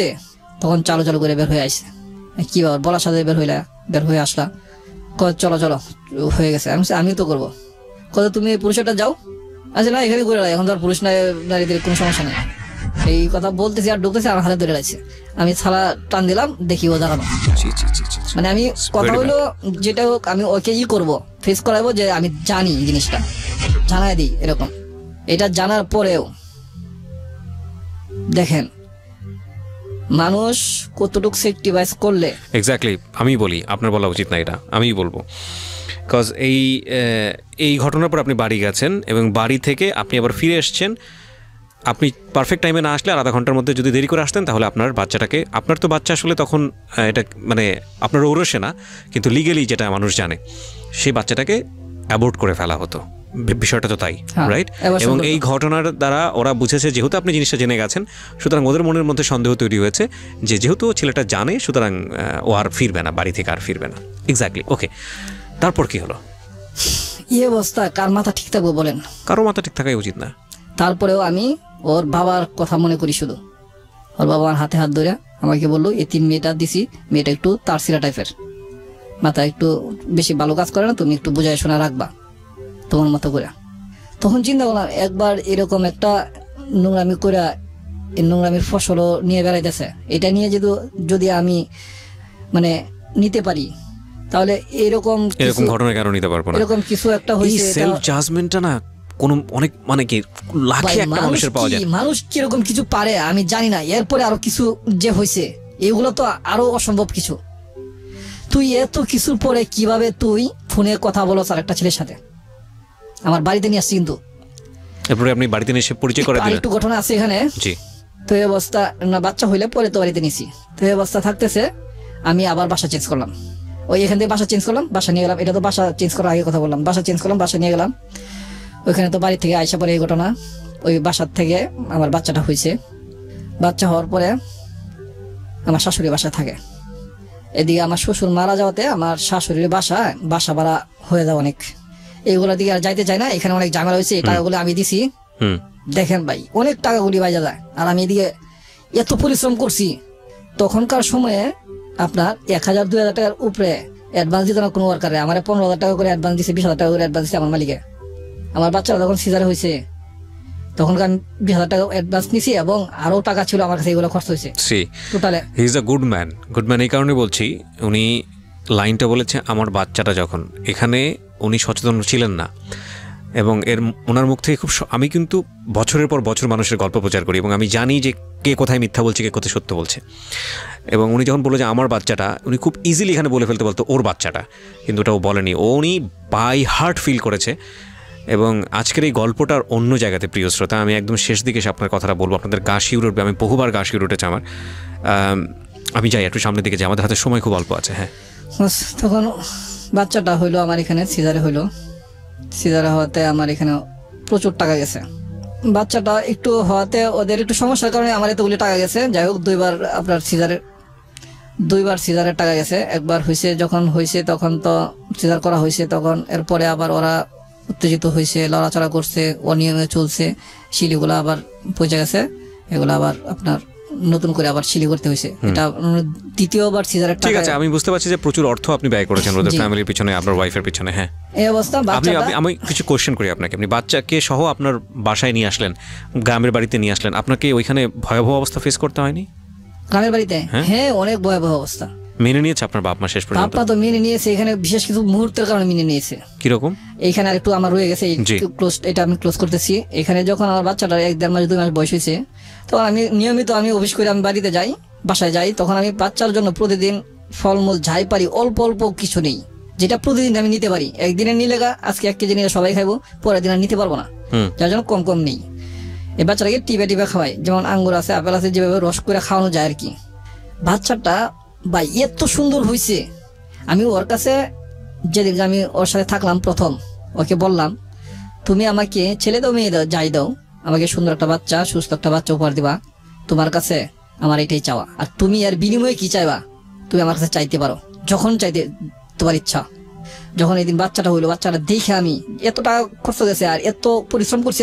আমি সারা রাত ওইখানে থাকি, সারা দিন ডিউটি করি। আমি এত এনার্জি আপনার শরীরের মধ্যে, মানে মন সারা দিন ডিউটি করি, পরিশ্রমের কাজ। এটা আপনি না দেখলে বিশ্বাস করবেন না কত পরিশ্রমের কাজ আমি করছি। আর সারা রাত আমি এখানে ডিউটি দিছি, ঘুমাই না। যে 4-5 দিন ছিল, 4 দিন ছিল হাসপাতালে, 4 দিন আমি টোটাল ঘুমাইনি। হয়তো ফজর নামাজ পড়ছি হাসপাতালে, একটা জায়গা আছে নামাজ পড়ার, এখানে একটু শুয়ে রয়েছি, জাস্ট পরে যায় ডিউটি করছি 8টা বাজে। তো এই অবস্থা যখন এখানে এইভাবে বাচ্চাটা আমি নিয়মিত ভাবে খাওয়া দাওয়া করতেছি, ও অন্য ছেলের সাথে কথা বলতেছে নিয়মিত। আইসা আমি ওরে বাসায় পাই না, বাচ্চা কাঁদতেছে, ওর মার বাসায় থাকে। এগুলো নিয়ে মোটামুটি কথাবার্তা হয়, ওকে শাসন করি, শাসন মানে না। আপনার যদি একটা ভুল হয়, আপনার যদি আপনজন সে শাসন করে, সেটা আপনার নীরবতা পালন করা উচিত নিশ্চয়ই। আপনার জ্ঞান নেওয়া উচিত নিশ্চয়ই যে এটা আমি যেটা বুঝতে পারছি যে আপনি বিভিন্ন রকমের ফ্লস গুলো তখন খুঁজে পাচ্ছেন। খুব কাছাকাছি মিশতে গেলে যে মানুষটা যেটা হয় যে ওর যে ফল্ট গুলো, যেগুলো সংসার করার জন্য আপনার কাছ থেকে মনে হচ্ছে যে না এটা এইভাবে সংসার করা সম্ভব না, ওকে কিওর হতে হবে, সেইটা আপনি তখন বিভিন্ন রকমের ফল্ট গুলো খুঁজে পাচ্ছিলেন। বাট আমি চুম্বক জায়গাগুলোতে একটু আসতে চাই। যদি ইম্পর্টেন্ট কিছু থাকে তাহলে আপনি এই জায়গাটা ক্লোজ করে আপনি আমার ওই প্রশ্নটার উত্তর দেন যে আপনি বাসায় কিভাবে ম্যানেজ করেছেন। পরে মনে করেন এখানে এই অবস্থা করে, আচ্ছা যাই হোক, অনেক ঝামেলা গেছে। ঝামেলার পরে আমি দেখতেছি না ওকে এখানে রাখা যাবে না। আচ্ছা, ওকে অনেক চেষ্টা করছি বাড়িতে নিয়ে যাওয়ার জন্য, ও বাড়িতে যাবো না, ঢাকা থাকবো। ওর সম্পূর্ণভাবে এক চ্যালেঞ্জ, আমি ঢাকা থাকবো, তুমি রাখতে বলে রাখবো, না নাই তো নাই। তখনও কি জাফরের সঙ্গে ওর সম্পর্ক আছে? জাফরের সাথে ও কথা বলে, পরে আর ফেস হইতে দেখি নাই। আচ্ছা, কিন্তু কোন ছেলের সাথে কথা বলে, আচ্ছা। এখন কার সাথে কথা বলে এটা আমি জানি না। এর মধ্যে আবার কিছু দুর্ঘটনা ঘটছে, আমার আসা যাওয়াতে রাস্তা আমার আটকাইছে, আমার মারার চেষ্টা করছে, কে, জাফর? মারামারি হয়েছে কিন্তু আমার সাথে পারে নাই। এটা মানে পোলাপান অল্প ছিল এবং ছোট ছিল, ওরা আমার সাথে পারে নাই। আমি মাইরটা কম খাইছি, মাইর এত বেশি খাই নাই, যেটা কোনো সমস্যা হয় মানে নাই। জাফরের কথা বলছেন আপনি? হ্যাঁ, ওদের গ্রুপ আর কি, ওরা মানে আটকাইছিল, অনেক ঝামেলা হয়েছে এদিকে আর কিছু রাত্রে আসা যাওয়ার ভিতরে। আচ্ছা, গল্পটা যেহেতু ছোট করতে চাইছেন, আমি একটু ভালো ক্লোজ যেগুলো এগুলো দিয়ে যাচ্ছি। তো এখানে করলাম কি, আমি চেষ্টা করছি ওকে বাড়িতে নেওয়ার জন্য। ও যাবে না, ও এখানে থাকবে, ও এইখানে থাকবে এবং ভালোভাবে থাকবে, ভালো পরিবেশে থাকবে। আমি ওইখানে ওরে রাখবো না এবং ভালো পরিবেশে রাখবো না। ওকে আমি খরচাপাতি দেওয়া বন্ধ করলাম। এর আগে কিন্তু ওরা দুধের বাসার ভাড়া, ওর বাবা মারা যাওয়ার পরে যে বাসা ভাড়া জমছিল ওগুলো সব দিছি, এখন টোটাল বন্ধ করে দিলাম খরচ। এখন ও আমার সাথে আরো বেশি করতেছে। এর আগে কিন্তু অনেক কিছু আমি বাদ দিছি, ওর কাপড় চোপড় কিন্তু আমি ধুয়ে দিছি। ও কিন্তু নোংরা একটু টাইপের, বুঝতে পেরেছি। হতে পারে অনেক, কিন্তু একটু নোংরা টাইপের। কোমল থেকে কঠিন হয়েছেন। হ্যাঁ, আচ্ছা, আমি করলাম কি, পরে প্ল্যান করলাম ওকে কিছু দিব না, কিছু দিই না। ও আরো বেশি প্রখর হয়ে গেল, ও আমার দিকে আরো বেশি মানে উল্টা হয়ে গেল, যে না এখানে রাখতে হবো, আমাকে সব দিতে হবো, আমার ফ্যাক্টরিতে চলে যা। ওইখানে যায় আমার দেখা যায় কি পরিবেশ নষ্ট করে। তো এই পর্যায়ে করলাম কি, একদিন বাসায় আসলাম, বাসায় আসা আমি বললাম, দেখো তুমি যদি এখানে থাকো আমি রাখতে পারবো না, আমার এত কামাই নাই, কারণ আমার মা বাবাকেও দিতে হবে, তোমাকেও দিতে হবে, বাসা ভাড়া প্লাস সন্তান মানুষ করতে হবে, এত এবিলিটি আমার নাই, এত কামাই নেই আমার। যেটা আমার কামাই আছে বাড়িতে থাকলে তুমি খাইতে পারবো, মাও খাইতে পারবো, এবং আমার কিছু আয় থাকবো সন্তান মানুষ করার জন্য। তো করলাম কি, ওকে আমি বললাম যে চলো বাড়িতে চলে যাই। ও যাবে না। আমি করলাম কি, শিশু বাচ্চাটাকে সকালবেলা নিয়ে বের হইলাম 9টার দিকে। আমি বাচ্চা নিয়ে চলে গেলাম, ভাবলাম বাচ্চার সাথে তো আসবো। বাচ্চাটাকে নিয়ে আমার অফিসে নিয়ে রাখলাম দিনের 11টা পর্যন্ত। 8টা বাজে নিয়ে আসছি, 8:30 বাজে 2-2.5 ঘন্টা 3 ঘন্টার মতো রাখছি আমার অফিসে। দেখি যে আসে না, তো আমি আর রাগ করে আর বাসায় ফিরি নাই, বাচ্চা নিয়ে চলে গেলাম বাড়িতে। মানে আপনার গ্রামের বাড়ি? হ্যাঁ, বাচ্চা দেখি এর আগে তো জেনে গেছে যে আপনি বিয়ে করেছেন, এখানে বাচ্চা না, হয়েছে? এখনো তো জানে। এখানে আরো ঝামেলা হয়েছে, ঝামেলাটা হওয়াতেই যখন মানে নিছে আর কি। এটা হয়েছে কি, আমি যখন নিয়ে যাই তখন আপনার শৌখিন সার্ভিস ছিল আসি, এটাই সর্বোচ্চ ভালো এবং দামি গাড়ি, এটা ভিআইপি যারা তারা যাইতো আর কি। তো ভিআইপি পার্সন লোক সবাই উঠছে, আমি বাচ্চাটাকে নিয়ে উঠছি। বাচ্চাও তো আমার ভিআইপি পার্সন, বাচ্চা জামা কাপড় আচার সব দিকে ভিআইপি, আমি শুধু একটু নর্মাল। তখন আমার যে পরিবেশটা একটু নর্মালি। তখন এই গাড়িতে যখন নিয়ে যাচ্ছি, বাচ্চা আমার প্রতি প্রবল মানে দুর্বল। এত ছোট বাচ্চা, 5-5 দিনের বাচ্চা আমার দিকে তাকায় থাকে, আমার কুলে থাকে শান্ত, খুব নর্মালি ইজি। যখন নিয়ে গেছি, আপনি সকাল 7টা-8টার দিকে নিয়ে আসছি, কিন্তু সকালে দুধ খাইছে না খাইছে জানে না, এই সারাদিন না খাওয়া। যখন নিয়ে যেতেছি তখন 11টা বাজে, গাড়িতে যখন তখন মনে হয় 12:30 বা 1টা বাজে, 5টা বাজে আমি জানামছি। গাড়িতে আপনি বনানী কাগুলি পার হয়েছে, তখনই কান্না শুরু, বাচ্চা আর থামানো যায় না। এমন একটা পরিবেশ সৃষ্টি হয়ে গাড়িতে, বাচ্চার কান্না, কোনো একটা মানুষ সিটে আর বইসা থাকা নাই, কেউ কেউ পিছন দিকে, কেউ ওই সাইড হলে ওই সাইড দিক থেকে দেখতেছে কি ব্যাপার, বাচ্চা কোথায় আছেন। তখন আপনার র্যাব নামাইছে। এক্স্যাক্টলি, আমি নিজেও চিন্তা করছিলাম যে আপনি তো ধরা খাবেন, কারণ বাচ্চার মা তো সাথে নাই। রাইট, তখন তো র্যাবের চল, ওই সব ভদ্রলোকেরা বলতেছে বাচ্চা চুরি করে আনছে। বাচ্চার মা আগে জিজ্ঞেসে ভালো করে, বাচ্চার মা কোথায়? আমি বললাম যে এরকম রাগারাগি হয়েছে, নিয়ে চলে আসছি বাচ্চাকে। তো বাচ্চার মা কোথায়? বাচ্চার মাকে আনছি না, বাচ্চা তুমি চুরি করে আনছো, অনেকেই বলতেছে এরকম। তো আমার সিরিয়ালে সোজা সিটে 2 সিটে বসে, আমি বাচ্চাকে নিয়ে 2 সিট নিয়েছি আমি বাচ্চা ওই সিটে আর কাউকে বসে নাই। তো ওই সিটে হিন্দু একজন ভদ্রমহিলা বসছিল, ভদ্রমহিলা চাইতেছে বাচ্চা লাগে। ওই ভাই ভদ্রমহিলার স্বামী তপন নাম, ওনার বাড়ি মামা সিং, উনি বলতেছে বাচ্চা লাগে দাও, আমার বাচ্চাও আছে, তোমার দিদি ওকে দুধ খাওয়াক। পরে ওই নিয়ে ওকে দুধ খাওয়াইলো, বাচ্চা শান্ত হয়েছে। তখন এদিকে সব আলোচনা চলতেছে, সবাই আইসা সবার হাতে মোবাইল আছে, মোবাইলে ছবি তুলতেছে, ছবি তুলে এইগুলা মানে নেটে ছাড়তেছে। তখন কিন্তু নেট খুব কম চলে, ভিআইপিদের হাতে চলে হয়তো। এটা মানে প্রচার করার জন্য, সংবাদে দেওয়ার জন্য এরকম ভাবে প্রচার করতেছে যে এরকম চুরি করে একটা এত সুন্দর বাচ্চা আনছে, এত সুন্দর বাচ্চা, এত গুড নিউজ, এত সুন্দর, মানে সবাই দেখা মানে অবাক। এই বাচ্চা দেখা আমি কিছুতেই বুঝে থাকতে পারি না, এই বাচ্চা দেখে আমি বাচ্চাকে নিয়ে আসলাম। তখন এখানে অনেক ঝামেলা হয়েছে। আপনার তপন ভাই যা ওইখানে মামাসি হোটেলে পরে, হোটেলে 8টায় এখানে রাখছে, রাখা ওদেরকে ফোন করে ওদেরকে নিয়ে গেছে যে আপনারা না আসলে বাচ্চা আমরা রেখে দেবো, বাচ্চা ওকেও দেবো না, আপনাদের দেবো না। পরে আবার ওরা গেছে, পরে ওরা যখন গেছে, আমার ওয়াইফ গেছে, আমার শাশুড়ি গেছে, 2 জন এখানে আসছে। তখন এখানে এই ঝামেলা হয়েছে, তখন আমাদের গার্জিয়ান যারা আছে তাদেরকে খবর দেওয়া হয়েছে, মামা সিং আমাদের অনেক আত্মীয় আছে তাদেরকে খবর দেওয়া হয়েছে। ওদেরকে ছাড়াই আমরা কিন্তু বাচ্চা নিতে পারতাম, যখন আমার গার্জিয়ানরা আসছে, মামা সিং এর গার্জিয়ান, আমার খালামণিরা যখন আসছে, মামা সিং শহরে 2 জন খালামণি আছে, ওরা আসছে। তো পরে আর দেয় নাই, ওরা বলছে মিশ করে দিই, এত ছোট একটা বাচ্চা 1 লাখ রাখতে পারবে না, মরে যাবো বাচ্চা। তো এখানে অনেক গ্যাদারিং হয়েছে, টাকা হাত দিয়ে আমারে নগদ টাকা 3 লাখ টাকা হাত দিয়ে আমাকে একবারে হ্যান্ড ক্যাশ রিফাত হোটেলের মালিকে বাচ্চা নেওয়ার জন্য, ওর বাচ্চা নাই। আমাকে 3 লাখ টাকা কথা যে আমি বলছি এগুলো ফালতুমি বাদ দেন। এই বাচ্চার কি কাহিনী জানেন? এই বাচ্চার কি কাহিনী জানেন না? তারপরে এই বাচ্চাকে আমি নিয়ে আসছি। কেন নিয়ে আসছি? শুধু এই কথাই বারবার বলছি আমি। এই কাহিনী শেষ হবে না আমি যতদূর জানি, কারণ এই কাহিনী যে জায়গাটায় যাবে বা যাওয়া উচিত সেটা আমরা প্রচার করতে দিতে চাচ্ছি না। এখানে এসে একটু ক্ষান্ত দিচ্ছি। আমরা আরেকটা এপিসোড করতে চাই, সেটা অন্যরকম একটা এপিসোড হবে হয়তো বা কোনো একদিন। তবে কিছু কোশ্চেন দিয়ে আমি আজকের এই অনুষ্ঠানটা শেষ করব। নাম্বার 1, সেটা হচ্ছে যে আপনার এই বয়স, বাচ্চার বয়স হচ্ছে 12 বছর। জি। এবং আপনি যে আজকে গল্পটা বললেন এটা আপনার বাচ্চা জানে না। জি। এই রেডিওর মাধ্যমেই প্রথম জানবে, যদি সে রেডিওটা শুনে থাকে। আমরাও চাই না সে জানুক এই মুহূর্তে। ওই যে ঘটনাটা যেটা আপনি বাড়িতে নিয়ে গেলেন বাচ্চাটা, এবং তারপরে আপনাকে অনেক যুদ্ধ পার করতে হয়েছে আপনার বাড়িতে মানানোর জন্য। আপনার প্রথম স্ত্রীর সঙ্গে আপনার ডিভোর্স হয়েছে কোন সময়টাতে? ডিভোর্স হয় না এখনো ডিভোর্স হয়নি? না। আপনার স্ত্রী কি আরেকটা বিয়ে করেছে? হ্যাঁ, বিয়ে করছে। আমি জানি না ডিভোর্স হয়েছে কিনা, আমার এখানে কোনো পেপারস আসে নাই। উনি চলে গেছে আপনার এখান থেকে কতদিন, মানে সংসার করেছেন কতদিন সুস্থ? আমার বাড়িতে যখন এদিন নিয়ে যাইলাম, ওই অ্যাক্সিডেন্ট যেদিন হইলো আর কি, বাচ্চাকে নিয়ে গেলাম, তখন যেভাবে হোক নিয়ে গেলাম। 15 দিন ছিল আমার বাড়িতে। আচ্ছা। 5 মাস 23 দিনের বয়স বাচ্চারা থুয়ে চলে আসছে। এই চলে আসাই শেষ? চলে আসা শেষ। এরপরে আসে যায়নি কখনো? নিজের বাচ্চার খোঁজ আর কখনো নেয়নি? আমি আপনার স্ত্রীকে মোটেও দোষী করব না, আমি আপনার স্ত্রীর দিকে আঙুলও তুলব না, আমি বরং আপনাকে দেখতে চাই আজকের অনুষ্ঠানের মধ্য দিয়ে। আপনি আর বিয়ে করেননি? আমি বিয়ে করছি 6 বছর পর, 7 বছরের মাথায় বিয়ে করছি। আচ্ছা, আপনার স্ত্রী কি আপনার এই সন্তানের বিষয়ে সবকিছু জানেন? আজকে যেটুক বলছি এটুক সবটুকু জানে না। ওই বাচ্চাটা আমার এটাই জানে। আমি এইভাবেই ওকে স্বীকৃতি দিছি। আর আমার জীবনের সবচেয়ে বড় চিন্তা, আমার জীবনে উপার্জন করে আমি ভালো স্বচ্ছন্দ চলতে চাই না, আমি স্বাভাবিক চলতে চাই। আমার জীবনের চিন্তা একটা, এরকম ধরনের বাচ্চা আরো পাইলে আমি আরো নিব। ওদেরকে আমি ভালো ডক্টরেট ডিগ্রি বা ইঞ্জিনিয়ার বা ভালো ডাক্তার বা কোনো প্লেনের